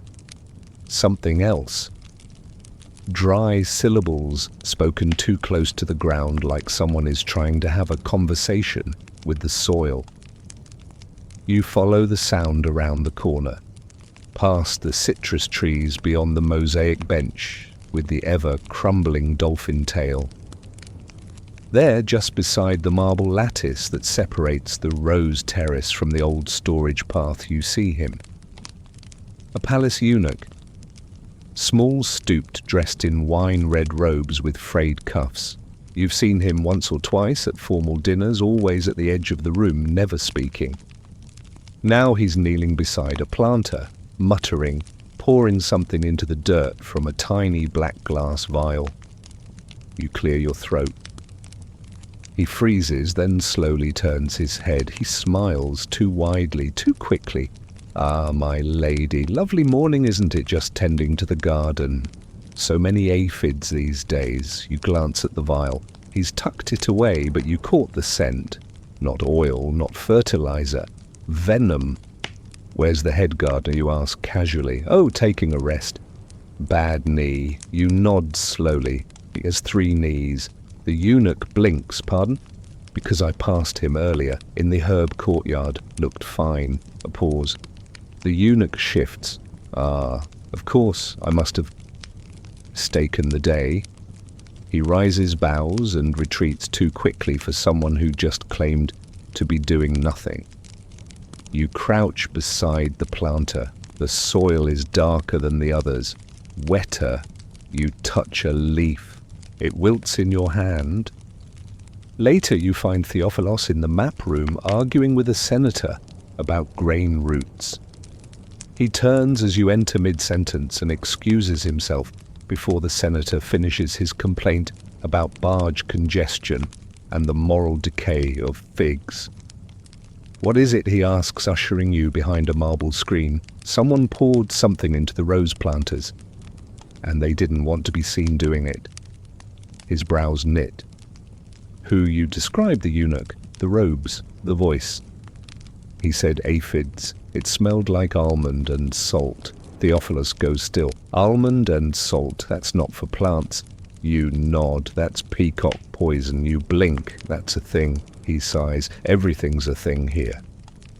Together you return to the garden after sunset.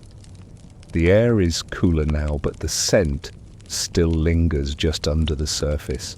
And 2 of the peacocks are sluggish. One doesn't lift its head at all. You're not sad exactly, but it unsettles you. These birds are not just decoration, they're symbolic, sacred, protected. Someone tried to send a message. Theophilos calls for the chief steward and quietly orders the soil tested. The eunuch is summoned and gone. Vanished, just like that. Historians still argue whether poison was a common tool of palace intrigue or simply the most poetic. Back in your chamber you find a folded note, anonymous, written in clean, practiced Greek. "Not everything that grows in the garden is meant to thrive. Choose your roots carefully." You sit for a long time holding the paper. Eventually you light it with your oil lamp and watch it curl into nothing. You thought you'd been careful, quiet, neutral, but now you see the truth. Someone has marked you, and you have no idea who. Theophilos stays late that night, sitting at the edge of your bed while you braid your hair in silence. "I don't like games," you murmur. He leans back on his hands. "No one does. Then why play?" He shrugs. "'Cause if you don't, the game plays you." You glance at the mirror. The golden comb gleams faintly in the low light. "Then let's change the rules," you say. He smiles, not his usual lopsided grin. A slower one, calculating, proud, dangerous talk from a bride. Dangerous time to be a peacock. You both laugh quietly, but underneath it you know the truth. Something in this palace wants to bloom, and something else wants to see it wither. You meet him beneath the mosaic of Saint Theodora, not by plan, not by invitation, just coincidence, or something that smells suspiciously like it. You'd wandered out for air. Too many murmurs at dinner, too many sideways glances from the woman who wears grief like pearls. Even Theophilos had been quiet, rubbing at his temple, like the thoughts were too loud and the solutions too few. So now you're here, in the gallery of saints where coloured glass flickers in the lantern light, and each tile stares back at you with vaguely disappointed piety. Saint Theodora looms above the alcove, her robes rendered in plum and gold, her face both soft and terrifying. A queen saint known for her strength and silence. You'd admired her as a girl. You never imagined meeting someone beneath her. He wears a cloak with the hood up, hunched slightly, a pilgrim's satchel slung across one shoulder. Could be anyone, could be no one, but you feel him watching. You slow your steps, pretend to admire the mosaics. Then he steps forward. "Lady," he says, voice low, tinged with an accent you can't place. "You should call for a guard." Instead you say, "That's a bold opening for someone hiding beneath a saint." His head tilts. "You're braver than they said. Who's they?"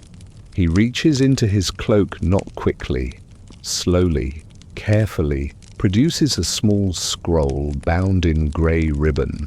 "This is for you," he says. "No one must know. You don't move. Why would I take anything from a cloaked stranger under a mural?" He nods toward the scroll. "Because the seal is yours. You take it." The ribbon falls away. The parchment smells faintly of cloves and river water.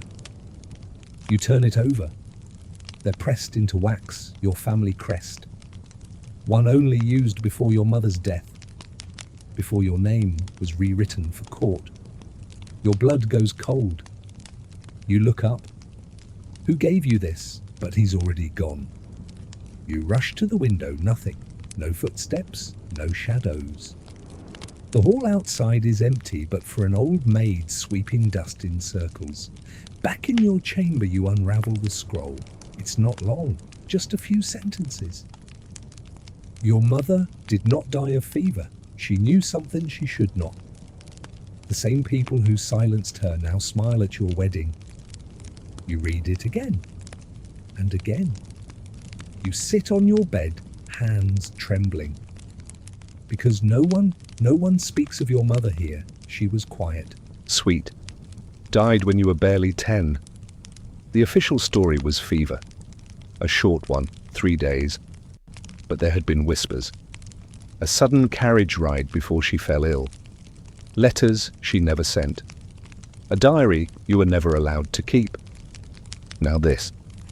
You show Theophilos the letter the next day. He reads it twice, then very calmly sets it down and says, "This is not court gossip.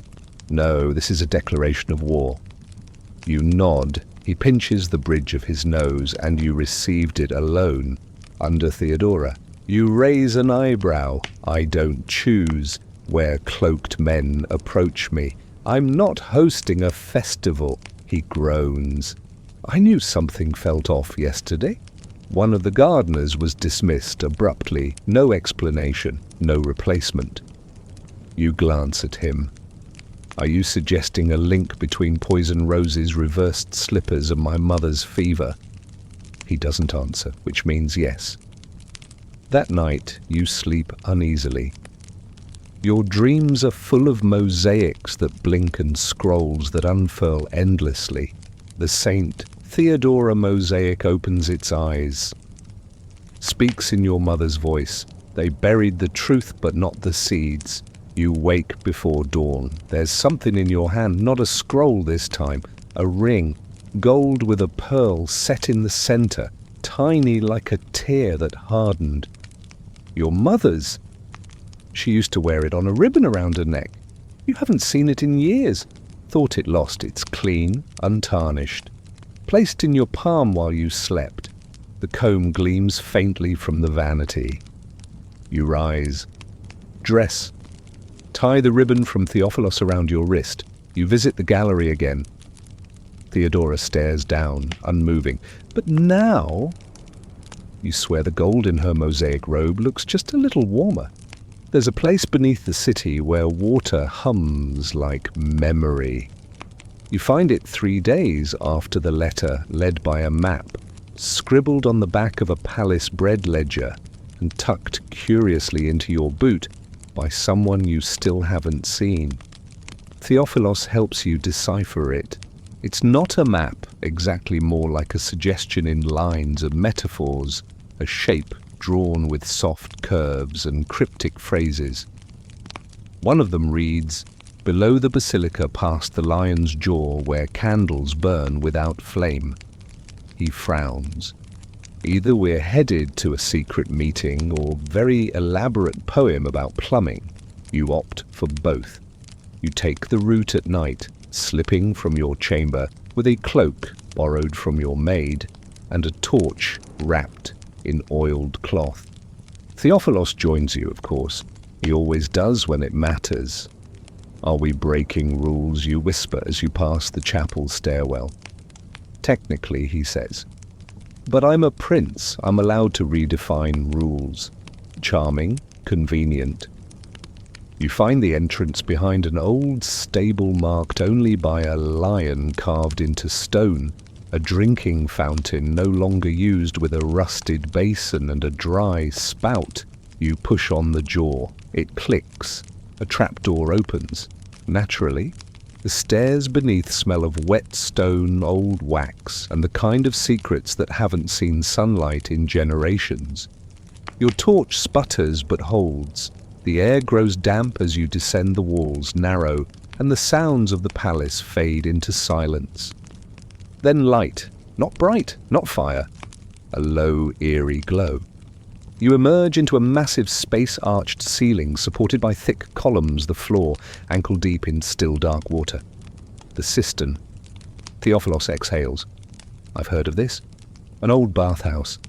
Abandoned when the aqueducts shifted. The servants talk of voices down here. Whispers. Let's hope they're friendly. You walk carefully. The water is cold and slicks your sandals, but the air is strangely warm. Lanterns hang from the ceiling on rusted chains. None are lit. The glow comes from something else, phosphorescent moss perhaps, or some alchemical residue from centuries of oil. Then you hear it. A soft, rhythmic hum. Not music, not words. Just a melody of breath rising and falling like the tide. You turn the corner of one wide column and stop. There they are, 5 old women seated around a shallow stone basin, their feet dipped in water, their hands clasped in their laps, eyes closed, humming. They do not open their eyes, but one says without looking, "Took you long enough." You exchange a glance with Theophilos. Another speaks. The bride always comes late. They send her dreams, she doubts. They send her signs, she argues. They leave her a mother's ring, and then she listens. "You swallow, who are you?" The first woman smiles. "We are what remains of what the ones who remembered, the ones who weren't afraid to speak before silence became safer." You edge forward. "You knew my mother." The third woman nods. "She came here too, not on a map. She followed the candles. She asked questions," the second says. "They don't like questions." You kneel beside the basin. In its still surface you see your reflection, barefaced, pale, in the low light eyes, sharper than they were a month ago. Beside you, Theophilos watches silently, his usual smirk replaced with reverent focus. The fourth woman leans forward. Her breath smells faintly of mint and dust. There's a record of every bride, every vow, every silence. Where in the mirror, the one the Empress left behind, the mirror, the one no one speaks of, the one the silent queen looked into before she stopped speaking. Theophilos mutters, "That's a myth." All 5 women hum louder. One says, "And yet you're here." The final woman, the quietest, opens her eyes. They are clouded with age, but steady. She reaches into the water, pulls something from beneath the surface, a tiny key on a thin black cord. She places it in your palm. "Find the door near the garden chapel," she whispers. "Unlock it. Know who you are." You clutch the key. It's warm, as if it's been waiting for you even in water. Theophilos helps you to your feet. "Why now?" you ask the women. They all speak at once because you're the first one to ask without fear. You step back. The humming resumes. Their eyes close. One by one they fade into stillness, as if they've returned to the dream they came from. You and Theophilos climb back to the palace in silence. But everything has changed. That night you sleep without reversing your slippers. You place them neatly side by side. You still dream. This time of a door carved with ivy and mirrors, and behind it your mother's voice clear as water. They can forget your name, but not your questions.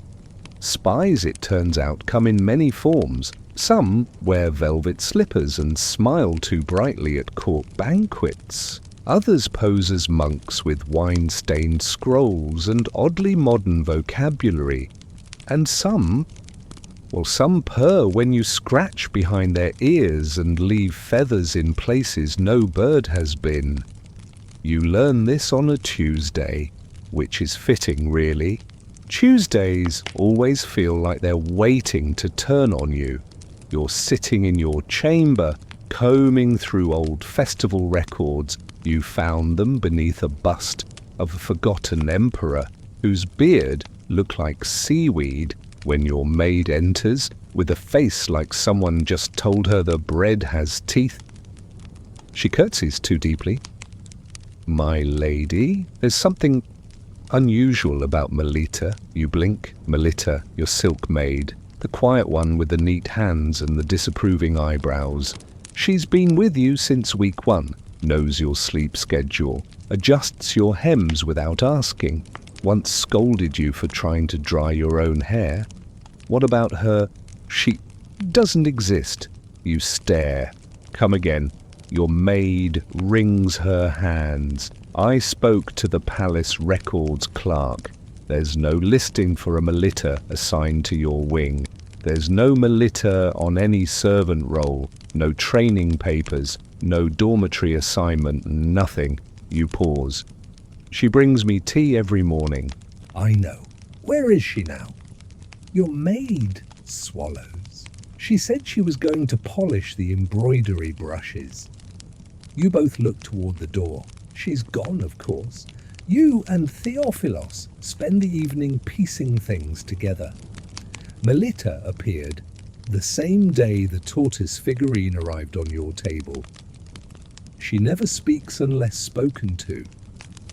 She always wears gloves even when washing. And once she corrected your pronunciation of an obscure Scythian herb without blinking. You also remember a time 2 weeks ago when she returned your veil before you even knew it was missing. She's very efficient, you say, weakly. She's terrifying, Theophilos replies. You begin a quiet investigation. At first, it's subtle, watching who she speaks to, where she goes when she's not in your chamber. Then you leave a note hidden in your pillowcase, harmless, cryptic, and discover it's been moved the next morning. You test her again by placing a fake love letter from Theophilos inside a hollow book. Gone. Then one morning your cat starts growling at your curtain rod. You didn't know you had a cat, but there it is. Yellow eyes, grey fur, clearly someone's pet.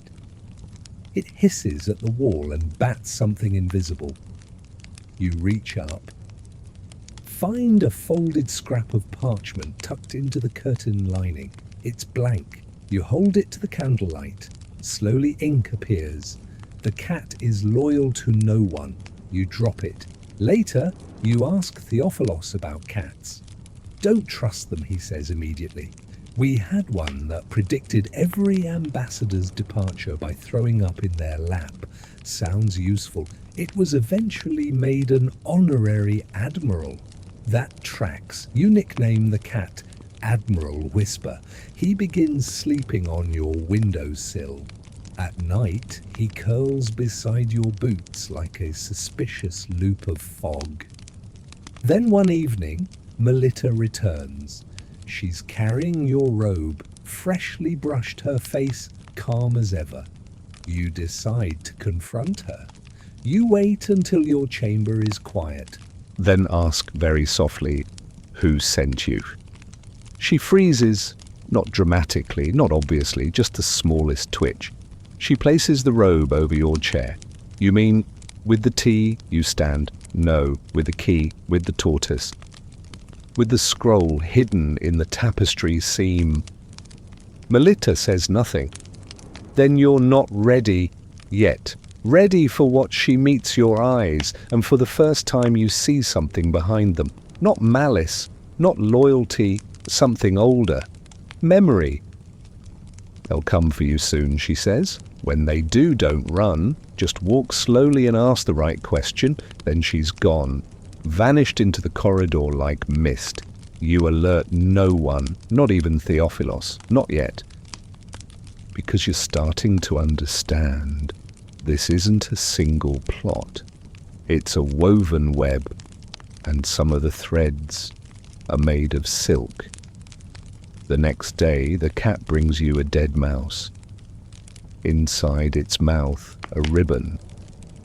The same kind your mother once wore, braided through her hair. You spend the evening reading scrolls on court intelligence. Turns out Byzantium has always run on informants. Palace laundry women, bell tower watchers, even the baker who specializes in crescent bread once turned in a treasurer for misusing saffron. You're surrounded by spies. You may be one unintentionally, and you haven't even reached the mirror yet. It's the mirror you dream of now, not just in flickers or fragments, but fully vividly. A round glass suspended in darkness, its frame carved with roses and teeth, always teeth. You approach it slowly in dreams, knowing what it reflects might not be your face, but your future, or someone else's past, wearing your skin like borrowed silk. The mirror is no longer a symbol, it's a location, a destination, and you think, you're getting closer. The key from the bathhouse still hangs from your neck, hidden beneath your gown, cool against your collarbone. You haven't told anyone except Theophilos. He kissed the key once solemnly, like it might grant him luck or permission. He hasn't asked questions since, just waits. The palace map etched into your memory says the door should be near the chapel garden. You go in the early morning, before court duties begin, dressed simply, no veil, no escort. Just you and the faint chill of dawn pressing against the back of your neck. The chapel garden is overgrown. The ivy has been left to riot, curling over benches and creeping up broken statuary. One of the angels has lost its nose. Another looks like it might have once held a sword, though now it just gestures vaguely at a bush. You search the walls, not the obvious ones, the spaces in between, the stones that look too clean, the lines that break the pattern, and there it is. A narrow door disguised as part of the hedge wall. You press the key to the lock. It clicks. You step inside, and the world changes. The chamber is small, circular, windowless, lit by a single hanging lamp and the uncanny silver gleam of the mirror itself. It stands in the center of the room, mounted on a marble pedestal. Round, smooth. Framed in filigree that's both floral and unsettling roses, yes, but with thorns. Too long, too sharp, too intentional. You take a step closer. The surface doesn't reflect the room. It reflects you, only not quite. Your face is there, yes, but younger, unbruised by questions, not yet weighed down by riddles and half-truths and reversed slippers. Behind you in the reflection, the outline of someone you don't recognize. A woman tall, veiled, unmoving. You whirl around, no one. You look again. She's still there, but only in the glass. Then she raises a hand. So do you, but her hand doesn't mirror yours. You both reach toward the frame at the same time, and for the briefest moment your fingertips touch. Then the image breaks. Not the mirror, just the illusion. The woman vanishes, the surface fogs. You hear a sound behind you. Theophilus, he's breathing heavily like he ran the entire way. You found it, he says. You nod. It saw me. He approaches slowly, stops beside you. What did it show? I'm not sure. He watches it a long time, then says, "My mother stood here once." You turn to him. "She came here the day before she stopped speaking," he continues. "No one knew, but she wrote it down. In a letter I wasn't supposed to find." You nod. "The bathhouse women told me." He looks up startled. "You met them. I think they were waiting for me." The mirror pulses just once. Theophilos leans closer, touches the frame. "Do you think it reflects the future?" "I think it reflects the truth you say." "Which is more dangerous?" He glances at you. "Will you stop speaking too?" You place your hand flat on the glass. "No," you whisper. "I think I'm just starting." When you leave the chamber, the morning has fully bloomed. The garden is brighter. Birds are louder. Even the ivy seems less threatening. You feel older, not aged, just more awake. That afternoon you receive a gift, no sender listed, wrapped in plain linen tied with a green ribbon. Inside a mirror, small, handheld, bronze tarnished. You recognize it. The Empress's mirror, the one she abandoned. It's cracked, just slightly, enough to split a reflection. There's a note.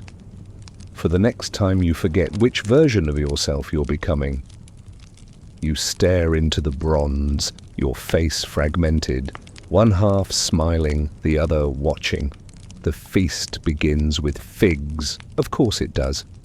You sit at the long table, dressed in deep violet, the sleeves embroidered with tiny gold leaves that shimmer every time you lift your hand. Theophilos sits beside you, hair still damp from his ceremonial bath, his tunic slightly wrinkled because he refused to let the attendants fuss with it for more than 5 minutes.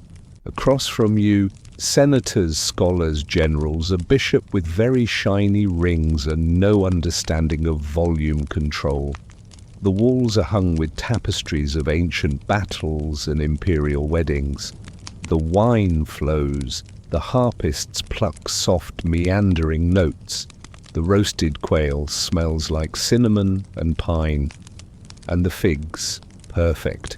Ripe, dark, almost too sweet. You take one, bite into it slowly. You make eye contact with the general 3 seats down who once publicly questioned your lineage. And you smile, sweetly, with fig juice on your lip. He looks away first. Good. Theophilos whispers, "You're terrifying." You nudge him with your elbow. Compliments at dinner. How decadent. He grins. "I just wanted you to know your fig strategy is flawless." The conversation around you shifts. A visiting nobleman from Thrace is explaining his theory about naval taxation and the emotional intelligence of sea captains. You nod politely, then excuse yourself to get a breath of air, half excuse, half mission, because you've spotted someone you haven't seen in weeks. the disgraced general, once a favorite of the emperor, now relegated to the lower tiers of invitations only allowed back into court as a gesture of reconciliation.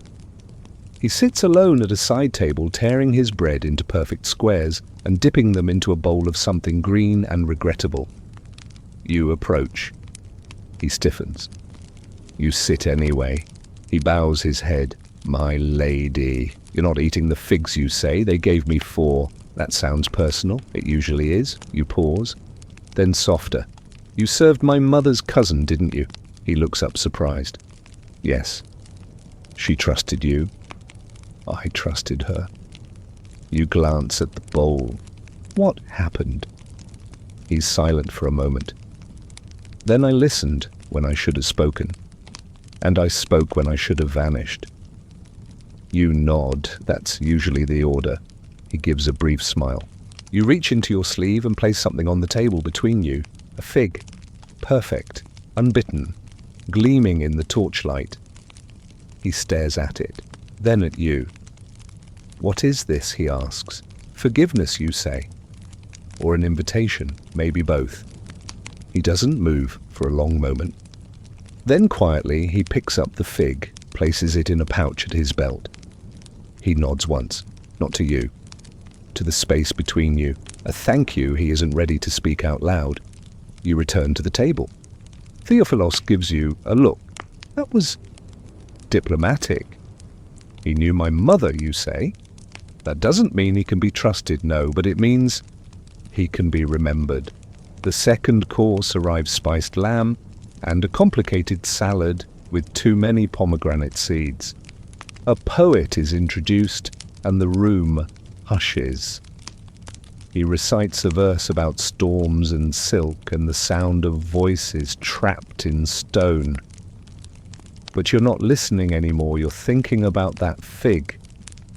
The way it looked in your hand, the way the general placed it in his pouch like something sacred.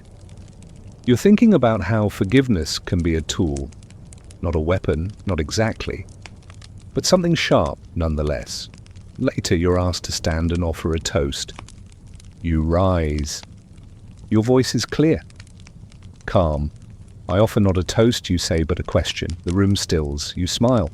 Who do we remember? And why a ripple? A few furrowed brows. A scholar leans forward like he's hoping there's a quiz. We remember kings, of course, you continue. We remember victories and mistakes and treaties written in gold. A pause. But do we remember the ones who saw danger first and spoke anyway? Longer pause. Do we remember the ones who laughed in rooms that punished laughter? You see the empress at the far end of the table. She's perfectly still, face unreadable, but her hand ever so slightly taps the stem of her goblet. Once, twice. Tonight let us remember those who chose truth, even when it didn't serve them. Especially then you raise your goblet to figs, to forgiveness, and to those who didn't vanish quietly. Silence, then applause, polite, then real. A rising sound, a shift. Theophilos watches you, not smiling, just watching, like you're a mystery. He finally stopped trying to solve and started learning how to follow. That night, you return to your chamber. The golden comb is gone from the vanity. In its place, a pressed fig leaf. Folded beneath it, a line in your mother's handwriting. They will remember your voice long after they forget your name. You sleep easily, for the first time in weeks. The mosaic floor hums. Not literally, though you wouldn't put it past Byzantium to install musical stonework, but in the way certain things feel when you stare at them too long. When the edges seem too clean, the symmetry too perfect. You're in one of the lesser-known galleries. You slipped away from court mid-afternoon using the classic "I need to rest my eyebrows" excuse, which no one questions, because Melania once said rest was essential to arch integrity. So here you are. In a hallway, rarely walked, lined with mosaics older than most dynasties. This wing once housed tutors and ceremonial scribes, but now it's mostly dust and echoes, and apparently a mystery. It begins with a flicker. Your foot brushes the tile and the light from the window catches something beneath the surface. A shimmer, a line out of place. You kneel. The pattern is geometric circles, crosses, spirals, but one tile is wrong. Not in color, not in placement, in angle. It sits just half a degree off, enough to betray purpose. You press it gently. It doesn't give, so you press harder. It shifts with a small, satisfying click. And then a breath, not yours. Not Theophilos's, who appears moments later with an almond in his mouth and the kind of casual expression that always precedes disaster. Found something, he asks, around the almond. Possibly the floor's opinion on subtext, you mutter. You step back. The mosaic shifts. A panel retracts, revealing a staircase beneath a narrow, spiraling tunnel that descends into cool, velvety dark. Theophilos raises a brow. Should we fetch a torch? You pull one from your sleeve. He blinks. You came prepared?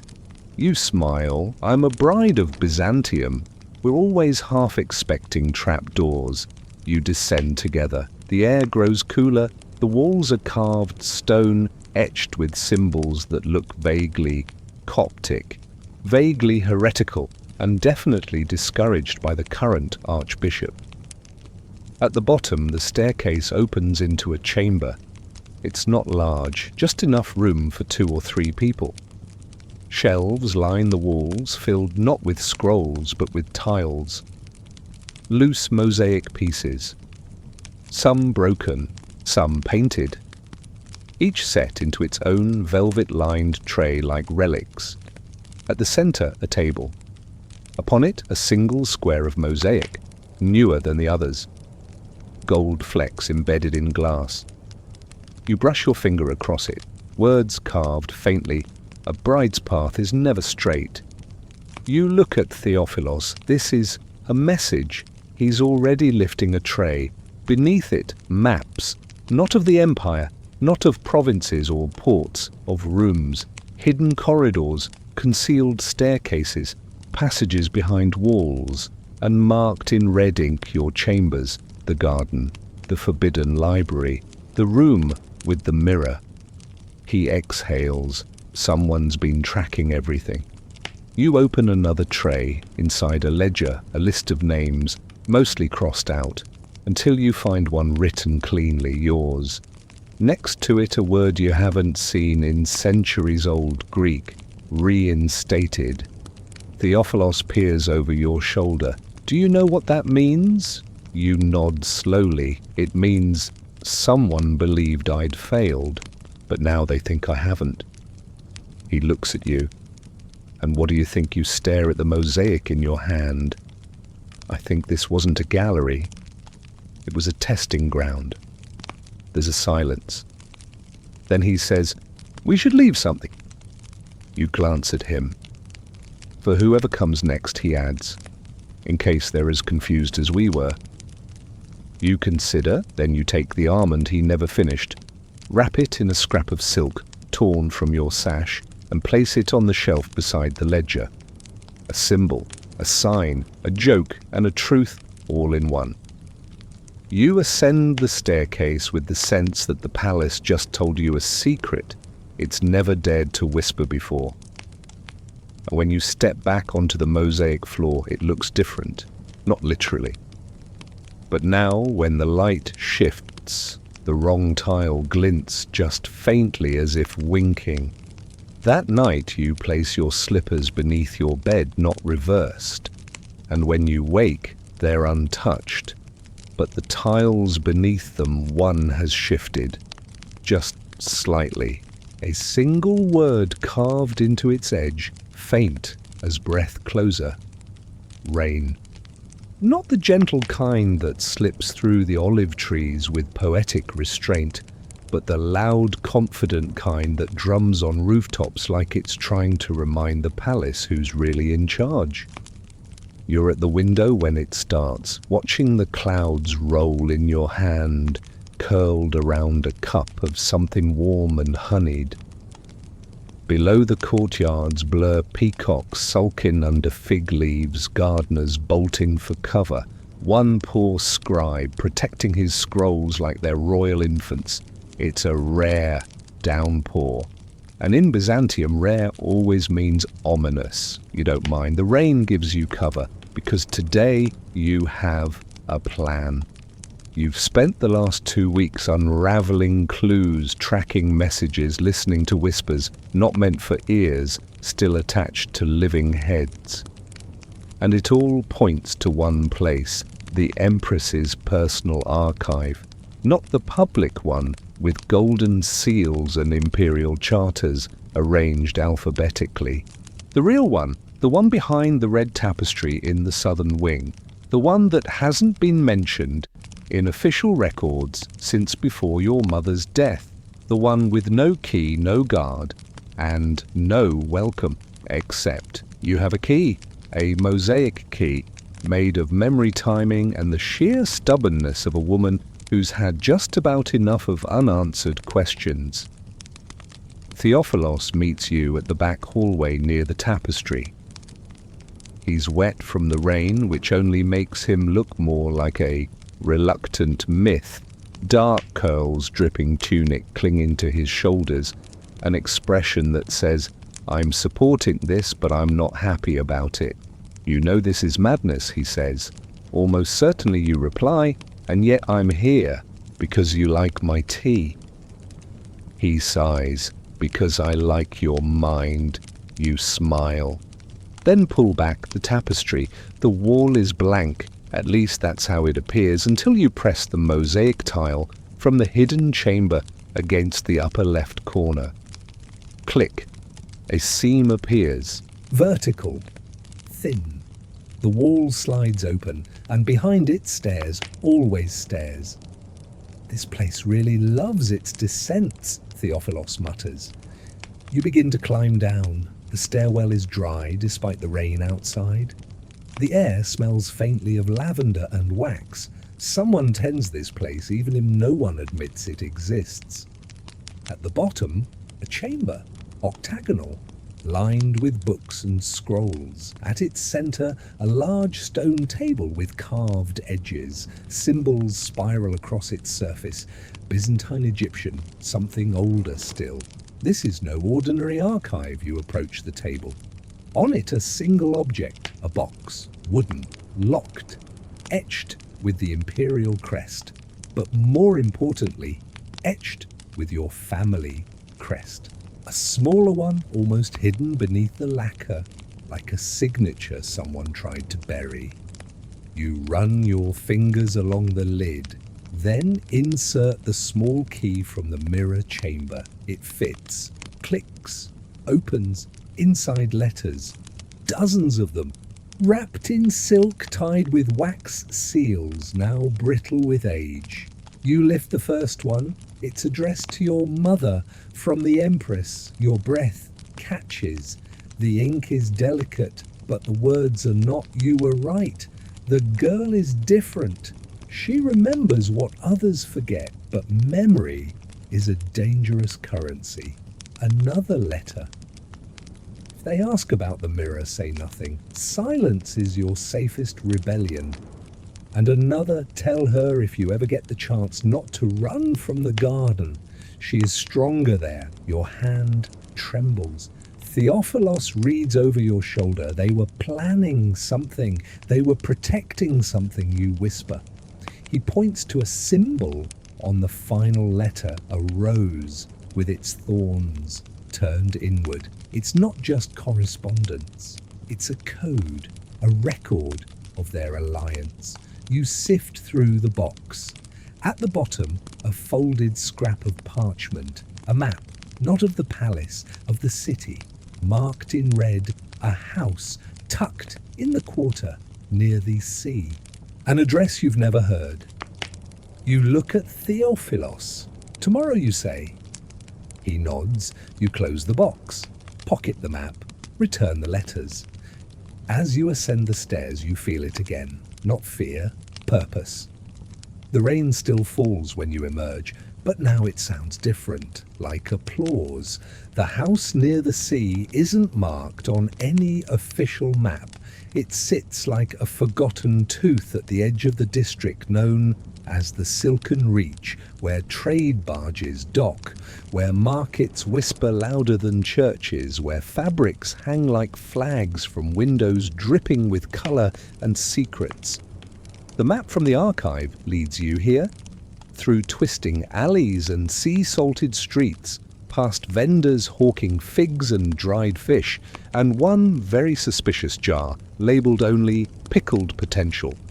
Past the ink makers and the dye vats, past the children, chasing stray cats who clearly don't want to be caught. And then, suddenly quiet. The crowds thin. The buildings grow older, quieter, tighter. The house waits. It's unassuming. Wooden doors faded by sun and time. A rusted lantern hangs above, swaying slightly in the breeze. The windows are shuttered. No sign, no plaque, no hint that this structure contains anything but dust and ghosts. You glance at Theophilus. He shrugs. Shall I knock dramatically? Let's try polite first. You knock. The door opens immediately, not a crack, not suspiciously. Just open, no one behind it. You glance at each other, step inside. The interior is dim, lit only by the grey wash of overcast light filtering through slatted shutters. It smells of sandalwood and salt. Furniture sits under linen sheets, dustless. A fire smoulders in the hearth, though you see no woodpile. And then she speaks. You're later than expected. You turn. A woman sits in the corner, draped in indigo robes, her face half shadowed by the hood of her cloak. Her voice is warm, dry, amused in the way that suggests she has laughed at emperors and lived to tell about it. I'm sorry, you say automatically. She waves her hand. Everyone arrives when they're meant to, even those who resist the invitation.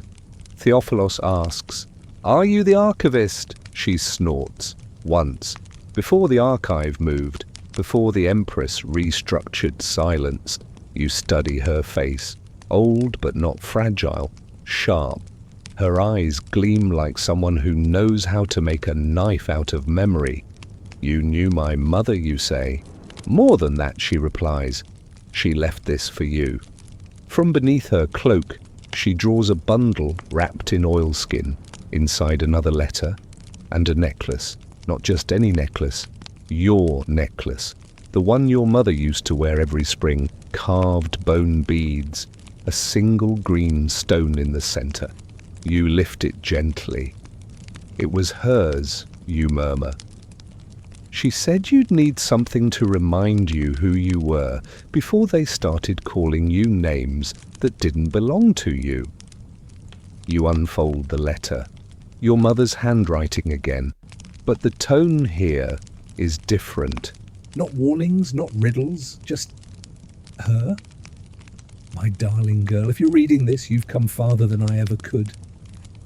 They feared what I remembered. They will fear you more because you don't just remember. You see, this house belonged to your great-grandmother, a weaver of stories and secrets. It is one of the few places left untouched by their edits. Take what you find, carry it carefully, and when the time comes, use it. I love you. Still, always, Mother. You press the paper to your chest. The woman nods toward the hearth. There's a trunk behind the stones. Go on. You kneel. Find the catch. Pull it forward. Inside scrolls. Dozens. Sealed and unsealed. And books, small handbound, written in a cipher you almost recognize. And sketches, portraits of your mother, of the Empress in younger years. Of you as a child running barefoot, face tilted up to the sun. You're crying. and you don't realize it until Theophilos gently takes your hand. The older woman says, "You were never forgotten, girl, just hidden." Why, she sighs, because you were a thread. And threads, when pulled, unravel everything. You stay in the house for hours, reading, listening, asking. She tells you of the Empress's first rebellion, not against a man, but against forgetting.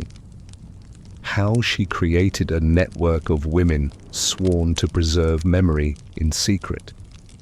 How your mother joined them.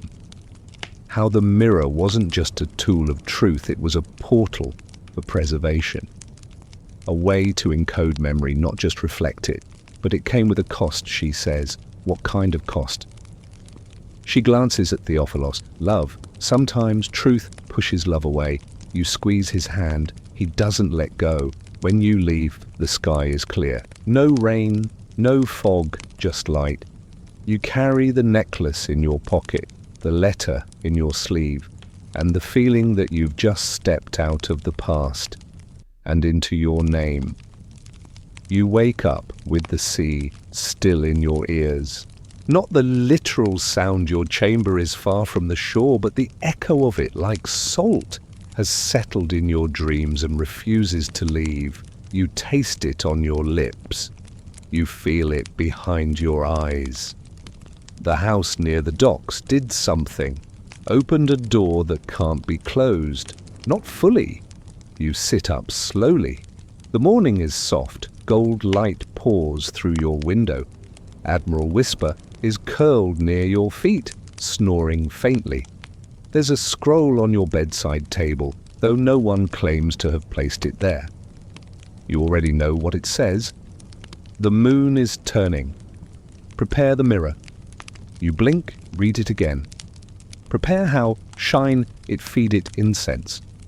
Apologize for ignoring it during breakfast. You show Theophilos over tea. He frowns. What moon? You check the calendar.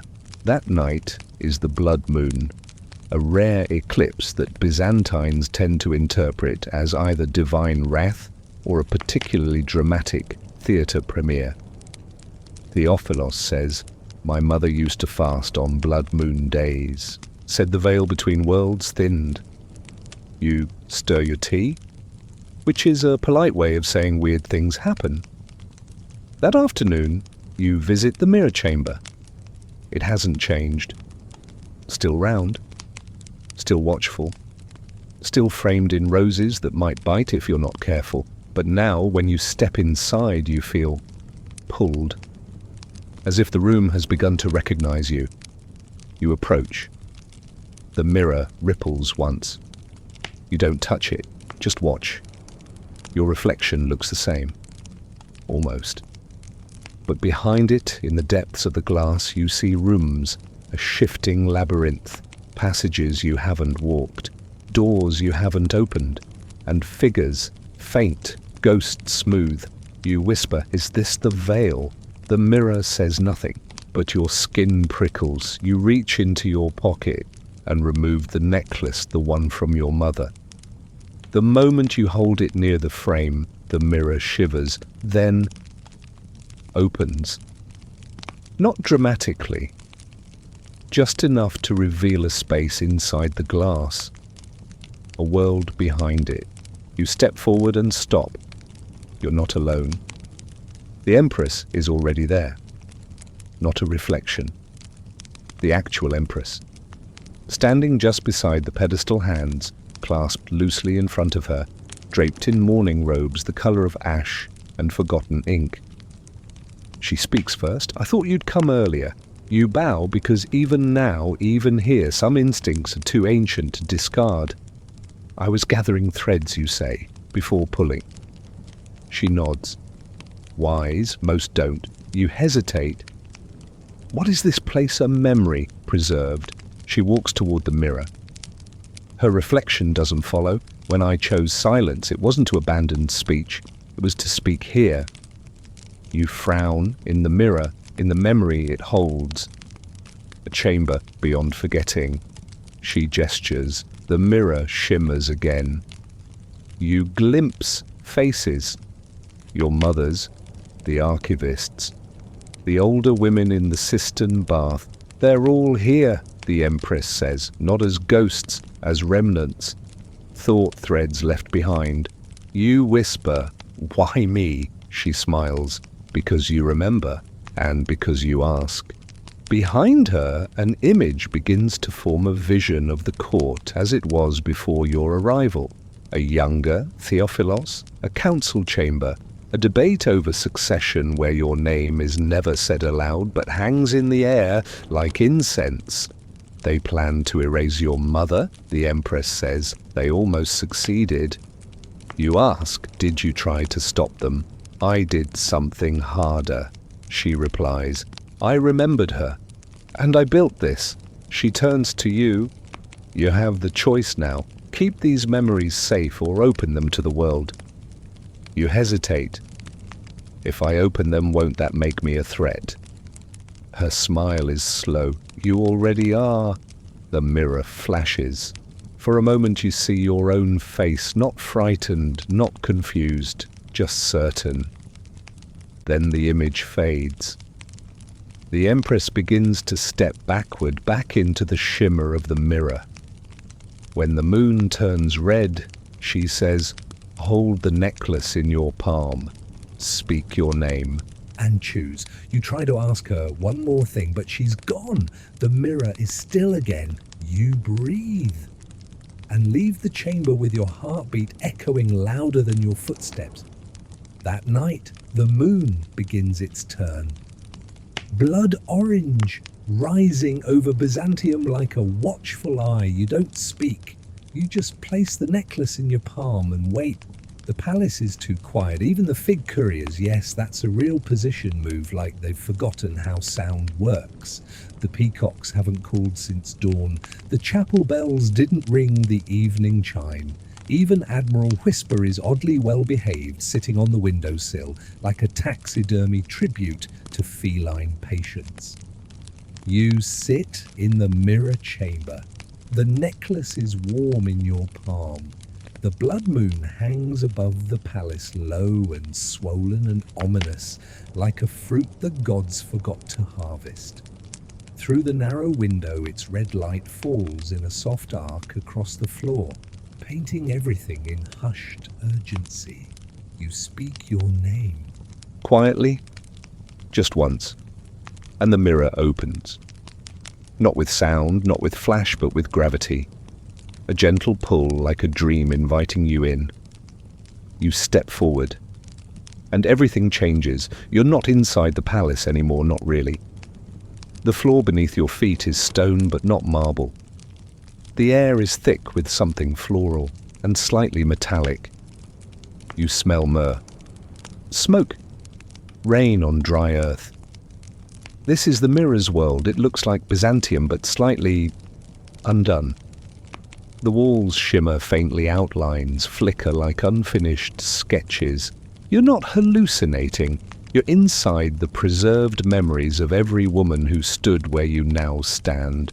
This place was built from memory. Theophilos appears beside you. You don't question how. Maybe he followed. Maybe the mirror wanted him here. He doesn't speak. He just takes your hand. And then you hear them. Voices, a chorus overlapping, your mother's voice among them. The Empress. Others older, younger. Some laughing, some weeping. All speaking truths that were never written down. All woven into the walls like threads in a tapestry. Then a door, not carved, not obvious, just there. You open it, inside a table, set for two, and seated across from you is you. Not mirror you, not dream you. You, but older. Her eyes have seen more storms. Her hands bear ink stains and scars. She looks at you with something between pride and exhaustion. I was wondering when you'd show up, she says. You blink. What is this memory? And possibility. You sit. She pours tea. The steam rises in spirals. This isn't prophecy, she says. It's invitation. You can leave. Let this fade. Take what you've learned and return to quiet. You swallow. And the other option? You stay. You lead. You laugh a little bitterly. I'm a bride, not a queen. Queens are chosen, but legacies are built. You look down at your hands, at the necklace in your palm. You remember what they tried to bury, she continues. You have the names, the letters, the voices. You whisper, but what do I do with them? She smiles, you write. The scene shifts. Suddenly you're back in the archive, back at the table. Your hand holds a pen, and beneath it, fresh parchment. But you're not alone. Dozens of women surround you, all silent, all watching, all waiting. The older you leans in. Begin, she says. You write the first line. This is what they forgot to remember, and the room hums, the mirror world pulses. Outside, the blood moon reaches its peak. You and Theophilos return to the waking world just before dawn. Neither of you speak for a long time. There are letters to send, people to summon, truths to print, but not yet. For now you walk the garden paths together in silence, your footsteps light on the dewy grass.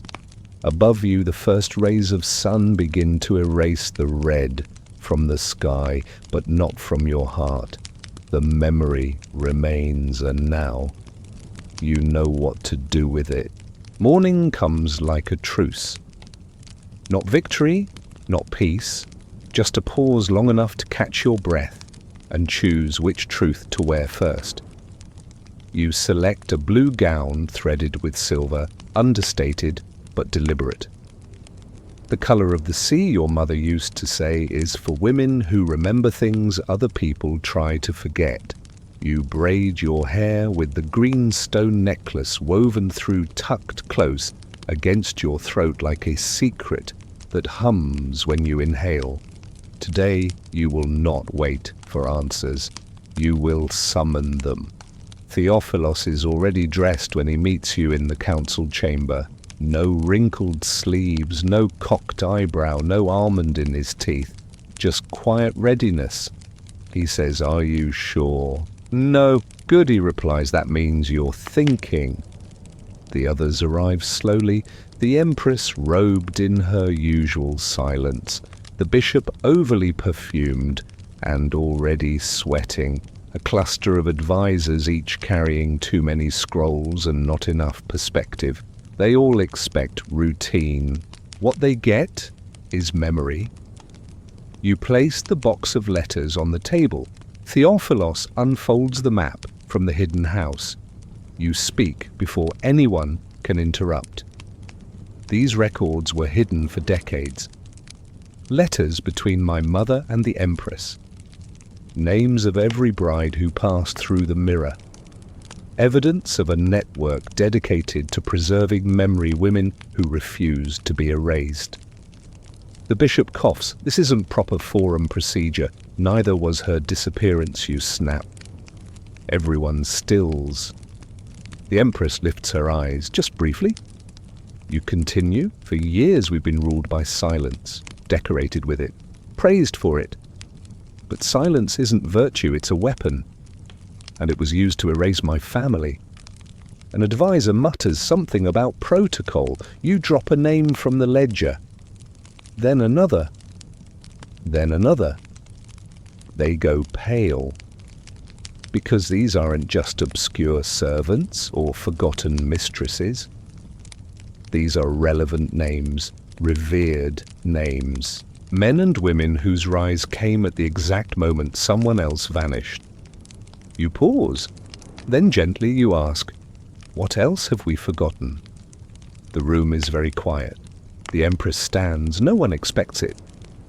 She walks slowly to the center of the room, places one hand on the box of letters. Then to everyone's astonishment she speaks. There was a girl, she says, a bright one. Too bright. She asked too many questions. We tried to dim her. It didn't work. You realize she's talking about you, she continues. So I hid her, in memory, in mirrors, in rumors. She turns to the bishop. I was tired of rewriting history to suit men who feared it. Then she looks at you. She's ready now. That's all she says. But it's enough. The bishop sits back like someone's pulled the rug out from under his soul. The advisors murmur. No one speaks above a whisper. You take control. You propose the first motion, a public review of historical archives, a re-examination of vanished names, a monument not of marble but of memory, a wall carved not with emperors but with the stories of those who were erased for asking too much. They vote, some nervously, some with relief. It passes, just barely. Afterward, Theophilos follows you to the terrace. He leans beside you on the stone railing. You know they'll fight back, he says. You nod. Of course, you're not scared. Terrified, you admit. He grins. Then we're doing something right. That evening the Empress sends you a gift, a mirror. Not the enchanted one, just a simple bronze disc. On the back, an inscription, remember forward. You place it beside your bed. That night, when you dream, it's not of warnings or riddles. You dream of women laughing in a garden full of figs, and light their hands, ink-stained, their mouths unafraid. And when you wake, you are still smiling. The scribes look at you like you've grown a second head, which in a way, you have one made entirely of ambition, memory, and politely veiled threats. You sit at their long ink-stained table with a stack of uncatalogued scrolls and say the words no one has dared utter in decades. We're reopening the Red Chamber records. A silence follows, then slowly the oldest scribe, a man with eyebrows so large they require their own weather system, leans forward and whispers, "But those are restricted." You nod. They were. Not anymore. He looks around like the walls might report him. We'd need authorization. You smile. Good thing the Empress speaks again.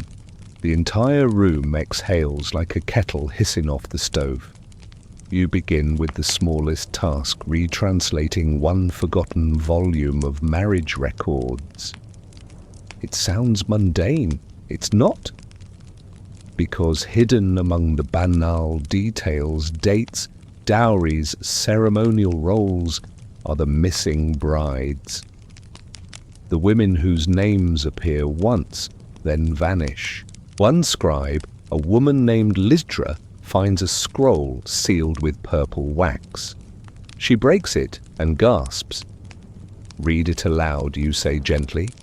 She does. It's a letter from your mother to the first mirror keeper. A detailed account of her discovery of the hidden chamber, of the memory network, of the women who trained in secrecy to preserve what others erased. Lysdra looks up stunned. This was never supposed to be read. You nod. That's why we're reading it now. By afternoon, 5 more scrolls surface. By evening, you've redrawn half the palace's genealogical charts. There's an entire branch of powerful women removed from the records under the guise of disgrace, mental affliction, or your favorite excessive candor. You commission new scrolls, not revisions, restorations. The scribes work late, thrilled, nervous, transformed. Ink flows, candles burn low. Even Admiral Whisper begins sleeping under the writing table, purring like he's finally proud of your clerical hustle. Theophilos shows up after sunset holding pastries, and the weariness of a man who's just endured 3 hours of palace finance arguments. You're still working. You hold up a chart. Did you know your great-aunt, Eudokia, tried to expose a tax fraud ring and was quietly removed from the family tree? He leans in. Was she the one with the peacock tattoo? No, that was Thecla the Elder. She also invented an herbal sleep tincture. Apparently it worked too well. He grins. I love our family. You work late into the night, and just before you leave you seal a scroll yourself. It bears your name, not just as bride, as chronicler, historian, witness. The next morning you wake to a quiet ripple through the palace. A woman has returned. She left 3 years ago declared mad after questioning the allocation of mirror funds and the disappearance of a midwife from the Empress's court. They'd called her unwell. She walks through the garden now, straight-backed eyes clear. You greet her. She takes your hands. They let me go, she whispers. Because someone remembered. You nod. We're not done yet. Later, you find a bundle on your writing desk, wrapped in plain linen. No note. Inside a new mosaic tile, painted with a fig leaf and an open eye. It's warm to the touch. Theophilos walks in, sees it, and simply says, "They're watching." You nod, but this time you reply, "They're not the only ones." The day ends with a new tradition. Every evening the scribes now read one restored name aloud in the central chamber. Just one. No fanfare, no applause, but the walls seem to echo it, and in the mirror room the glass ripples softly every time a forgotten woman is remembered. The scroll arrives bound in green twine. No seal, no handwriting, just your name scratched lightly into the edge of the papyrus, like someone wasn't sure they were allowed to write it. You open it carefully. It reads, "There is another room beneath the baptistry, sealed since the year of shadows." The key is the word she whispered to the basin. You sit very still. You know the baptistry. It's beautiful octagonal like so many things in Byzantium, tiled with stars and olive branches, watched over by a dome so blue it hurts your eyes. Infants cry there, blessings are spoken, secrets are never repeated. Except maybe. They are. You wait until dusk. Theophilos insists on coming, of course. He's carrying a satchel filled with what he calls essentials: a knife, a scroll, 2 apples, and a ribbon from your hair, he claims, is lucky. You pretend not to find that sweet. The baptistry is quiet when you arrive. No candles, no clergy. Just the echoes of water and centuries. You kneel before the basin. It's shallow, worn smooth by hundreds of ceremonial immersions. You run your fingers along its rim and whisper the only word your mother ever said to you in that space years ago during a private visit. Remember? Something clicks. The basin trembles and the floor beneath it opens. You both stare. I should be surprised, Theophilus says. I'm not. Beneath the baptistry is a staircase spiral and narrow, carved not from marble, but from something darker, obsidian or volcanic stone. Your torch flickers uneasily as you descend. The air is damp. Still. At the bottom, a door, wood, iron-bound, covered in symbols you don't recognize. It swings open at your touch. Inside, a circular room. A dust coats everything. Shelves line the walls, but not with scrolls, with vials. Hundreds of tiny glass containers, each labeled with a date and a single name. You pick one up. The label reads Alia, 763, rainfall. Inside, a single strand of hair. You blink. These are memories, you whisper. Not just names, not just texts. Remnants, pieces of lives preserved not in ink, but in body.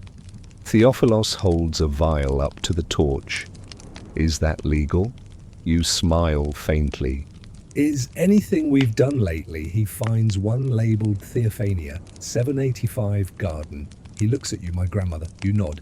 And then you find it, your mother's name, Cassiane, 788. Mirror light. You cradle the vial in your palm. It's warm. You don't know how. You feel tears rising uninvited. She preserved herself.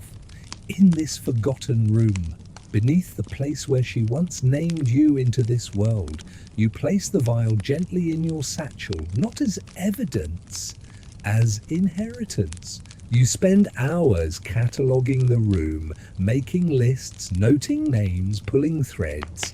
At some point, Theophilos sits against the wall and pulls out one of the apples. He bites into it and winces. Sour, he says. History often is. He tosses you the second you catch it. Don't bite, you keep reading. There are names here erased from every known registry. Women who weren't supposed to exist, midwives, architects, gardeners, cipher makers, each with a date, each with a name. Each with a place in time. You turn to Theophilos. They called it the Year of Shadows. He nods. A plague year, or so the records say, but there was no plague. You say it out loud, and the torch flutters. There was a purge, quiet, clean, efficient. Those women weren't lost. They were removed. The vial room is their grave, and now their resurrection. You make a decision. You will bring these names to the council, not as whispers, not as hidden ledger entries, as truth. You will not let them remain shadows. You begin preparing a record, one for the court, one for the archive, and one for every corner of the empire willing to remember. Theophilos places a vial on the table beside you. Sophia, 769, ink stain. She was a poet, he says. You smile, she still is, and somewhere deep within the palace. The mirror shivers just once, like it's listening. The council room smells of damp wool and nerves. Scrolls are stacked like barricades. Candles drip wax onto ledgers no one dares open. A secretary sneezes into his elbow and immediately apologizes to the archbishop, who was not blessed with patience. But none of that matters, because today you're not here to ask for permission. You're here to remind. You stand at the head of the table. Behind you, Theophilos leans against the wall, arms folded, expression carved from the same stone as the imperial statues in the courtyard. You hold up the vial. This, you begin, is not a relic. It's a record, whispers, mutters. An advisor shifts in his seat. You place the vial gently onto the velvet cloth. It clicks as it lands, a small sound, but final. Her name was Cassiane. She was my mother. She was a strategist, a chronicler, and a founding member of the Mirror Network. You hold up another vial, Thalassa, architect. Disappeared in the Year of Shadows. Another, Sophia, poet, censored for writing a poem about a woman choosing her own name. You line them up. One by one, not a flood, a procession. The Empress watches silent, her hands folded neatly. The Archbishop squints, as if the vials might leap off the table and demand tithes. You say they were removed from our history not because they failed, but because they remembered too well, spoke too clearly, lived too brightly. You lift a parchment scroll, your own creation ink, still fresh. These are their names, their titles, their contributions. I move to reinstate them officially into the imperial registry. The silence is thick enough to spoon. Theophilos breaks it. I second the motion. That startles them, because until now his support had been implicit, gentle, romantic even. But this is political, and it lands like thunder. Voices rise, some in favor, some afraid. One advisor declares the entire act symbolically reckless. Another says, but the precedent before you calmly remind him that precedent once justified outlawing left-handed scribes. Eventually they vote. It passes. Barely, but barely, is still done. The Empress rises. She walks slowly to the table, picks up the vial marked Cassiane. Her fingers linger on it. Then she says loudly, clearly, I remember her voice. You exhale for the first time in hours. Later in the garden, Theophilos wraps an arm around your shoulder. You realize he says you've just set fire to half the imperial archives. I left kindling in all the right places. He smiles. A courier arrives with a satchel inside a letter, sealed with blue wax. You open it. It's from Lydra, the scribe. We've translated 15 of the mirror chamber's coded scrolls.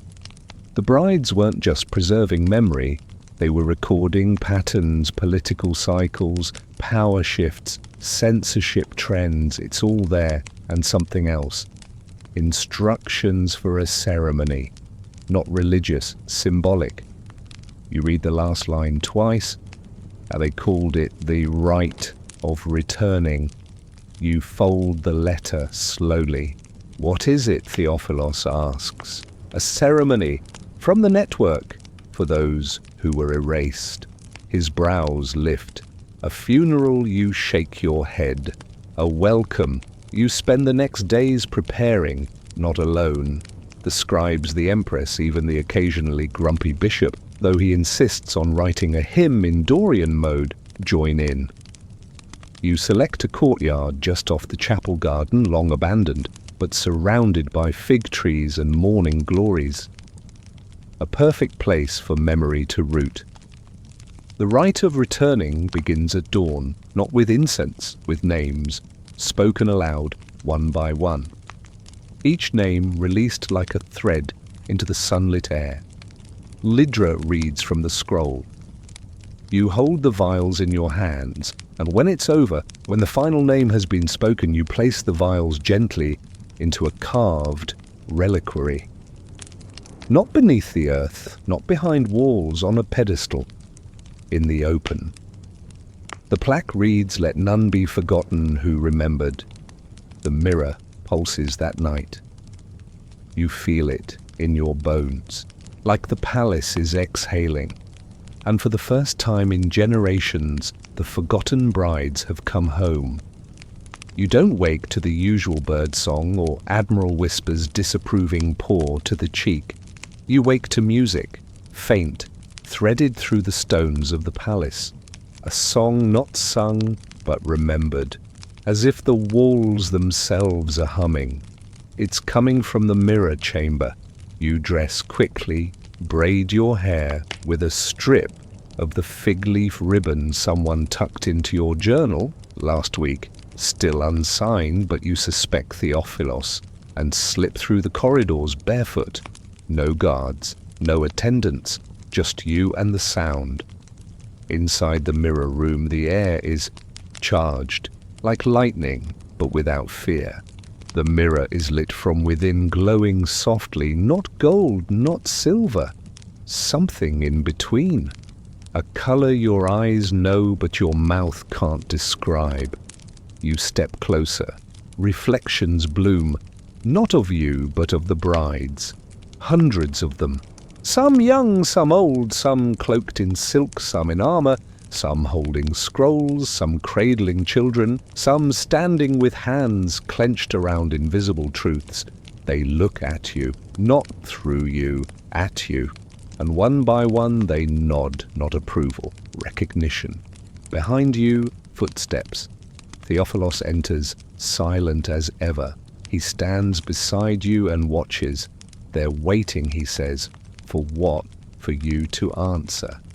You reach into your sleeve and retrieve the final scroll from the baptistry chamber, the one you haven't opened yet. You break the seal.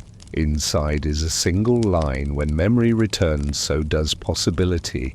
You look at the mirror. The images fade, replaced by one your own reflection. But it changes. You're still you. Same eyes, same bones, same stubborn set of the mouth. But you're seated on the imperial throne. No crown, no fanfare, just there, steady, present. You whisper, "That's not real." The mirror answers with a shimmer. Theophilos says, maybe it's not about rule. Maybe it's about witness. You touch the glass, and it opens. Not into a world this time, but into a record, a living archive. Scrolls float in mid-air, unspooling themselves. Murals sketch themselves along invisible walls. Vials gently click into shelves. This is not memory, this is infrastructure. A system built by women who knew their truths would not survive on paper alone. Who carved their stories into time using symbols, repetition fragments. You walk among the shelves, one scroll opens to your touch, a message one you remember writing only now. As you read it, she will find this and she will not flinch. You breathe in deeply. The room breathes with you. You say, I want to preserve it, all of it, safely, openly. And the mirror responds. A beam of light flows outward, etching your words into the air. They harden into crystal, a monument floating in space. Let none be forgotten who remembered. The mirror dims. You step back. Theophilos offers you a small fig, peeled and sugared. It felt like a fig moment, he says. You laugh, startled by how right he is. Later you call a meeting, not of the council, not of the elite, but of the scribes, the midwives, the garden tenders, the musicians, the young girls who sweep the library corners and know more secrets than any bishop. You open the floor. You tell the story. Not just your story, theirs. You name the network. You describe the vials, the rooms, the right of returning. You say this empire belongs to memory, not just marble. And when you finish one, girl raises her hand. She's no older than 13, ink on her fingers, eyes too wide for someone who's already seen too much. She says, can I help? And just like that it begins, a new archive, not beneath the palace but within it, visible, labelled, guarded not by fear but by community. The scribes train new keepers. The mirror is moved, not hidden, but honoured. And every week at twilight a different name is spoken aloud, a bride, a scholar, a woman who remembered, and the palace listens, because it remembers too. You're seated in the chapel garden again. But it doesn't feel like the same garden. It feels aware. The ivy that once clung like secrets now sprawls lazily over stone benches, sun-soaked and unrushed. Bees hum near the fig trees. A young girl is sketching vines into the margins of a scroll while her cat naps in her lap, an apprentice scribe in training. This place used to echo with absence. Now it hums with memory. You sip your tea sweeter than usual. Theophilos says you've earned that extra spoonful of honey. He's across from you, pretending to be engrossed in a ledger, but mostly just watching the light fall across your face. You know, he says without looking up, there are rumours. Oh, they say the bride has become the memory of the empire. You smile. Sounds like someone who wants fewer meetings. He grins. I wouldn't mind. More letters arrive daily. From provinces, monasteries, desert communities that once sent daughters and never saw them again. People are writing and sharing names, sketches, fragments of songs, bits of embroidered cloth that belong to women long lost to silence. It's working, slowly, but undeniably. The new archive has grown so quickly the palace had to annex part of the eastern wing to house it. They're calling it the Chamber of Remembering. You preferred Memory Hall personally, but the name caught on too fast. In the mirror room things have changed too. It no longer shows riddles. Now it reflects connections. If two people stand before it holding a remembered name, saying it aloud, it shows that woman's legacy. A speech, a design, a letter she never dared to send but wrote anyway. The mirror no longer asks you questions. It listens. One evening, as you light the first candle in the memory hall, a courier hands you a small parcel. No name, just a rose carved into the wax seal. Inside a single silver slipper, miniature, like a charm, its heel hollow, and inside that heel rolled tight a note. You walked the path they feared you would. You remembered forward. Well done. The first. You sit down very slowly, because the first bride has always been a rumor, a whispered ghost, the beginning of the mirror network spoken of in baths and basements and badly disguised plays. And now she's spoken to you. You don't tell anyone. Not yet. Instead, you pin the silver slipper to the inside of your sash. Let it rest there just above your heart. As a weight, as a compass, as a promise. That night, Theophilos brings you a fig tart without being asked. You eat it on the garden wall, watching the stars return. He doesn't speak for a long time. Then softly, "Are you tired?" You nod. "A little?" He leans against your shoulder. "That's all right. We've remembered so much already." The stars shimmer above. And somewhere deep in the palace, in a room no longer hidden, a young girl speaks a name aloud. The mirror ripples, softly, gratefully, and the forgotten remember themselves. You sit in the scribe's chamber alone now, your hand hovering over parchment quill, ready the tip, still stained with last night's ink. Outside, the bells have finished their 7th chime. The day leans into twilight, and the empire holds its breath. The memory archive has gone public, not with fireworks or imperial decrees, shouted from balconies, but with silence. The good kind, the kind that means people are listening. In the last moon cycle alone, 4 previously banned works were reprinted. A girl in Antioch began writing her grandmother's history in the margins of her prayer book. And a stonecutter in Rhodes carved the name of his sister into the old city gate. She had disappeared in 784, and now she's home again. There is no ceremony tonight, but there is still light. You take the mirror from your chamber, small bronze-backed, unenchanted, and set it beside the open window. You look into it not to study your reflection, but to witness. This face has changed. The weight in your eyes is not from sorrow. It is the fullness of remembering, of carrying what others buried. The necklace rests against your throat, its green stone worn smooth. The mirror pulses gently. Once, just once, you walk the halls barefoot. The marble is cool beneath your steps, familiar now. The palace no longer looms, it breathes. The memory-etched doors you once feared now open before you like old friends. You pass the mirror room. It's occupied. A pair of girls, maybe 12 or 13, stand shoulder to shoulder whispering a name. The glass shows a woman with a book in one hand and a staff in the other. The girls gasp. You just smile. Down the corridor, you find Theophilos, asleep in your writing chair, scroll open on his chest.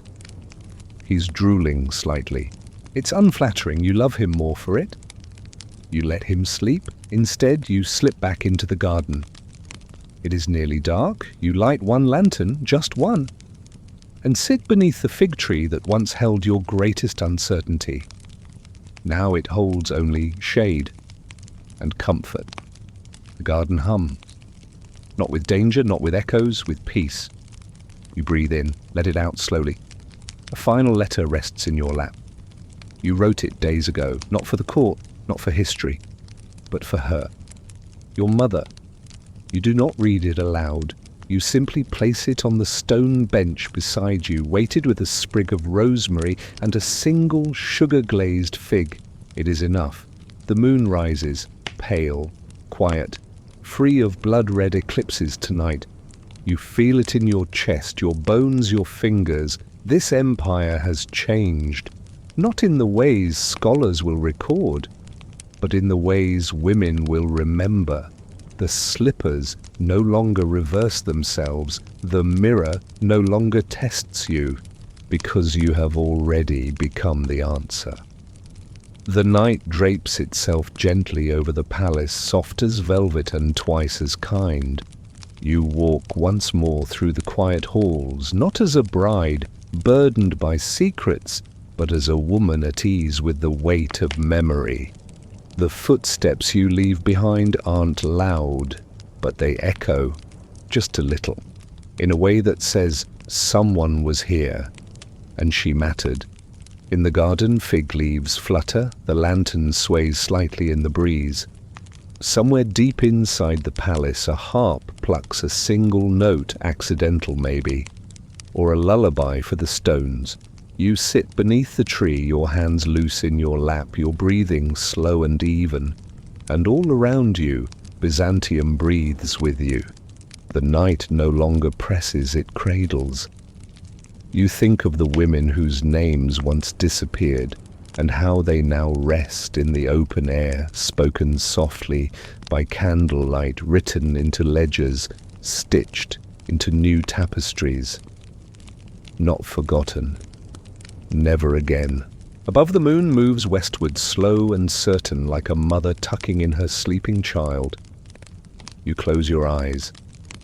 Not because you're hiding, but because you can. And somewhere in the quiet a single thought forms clear as dew on marble.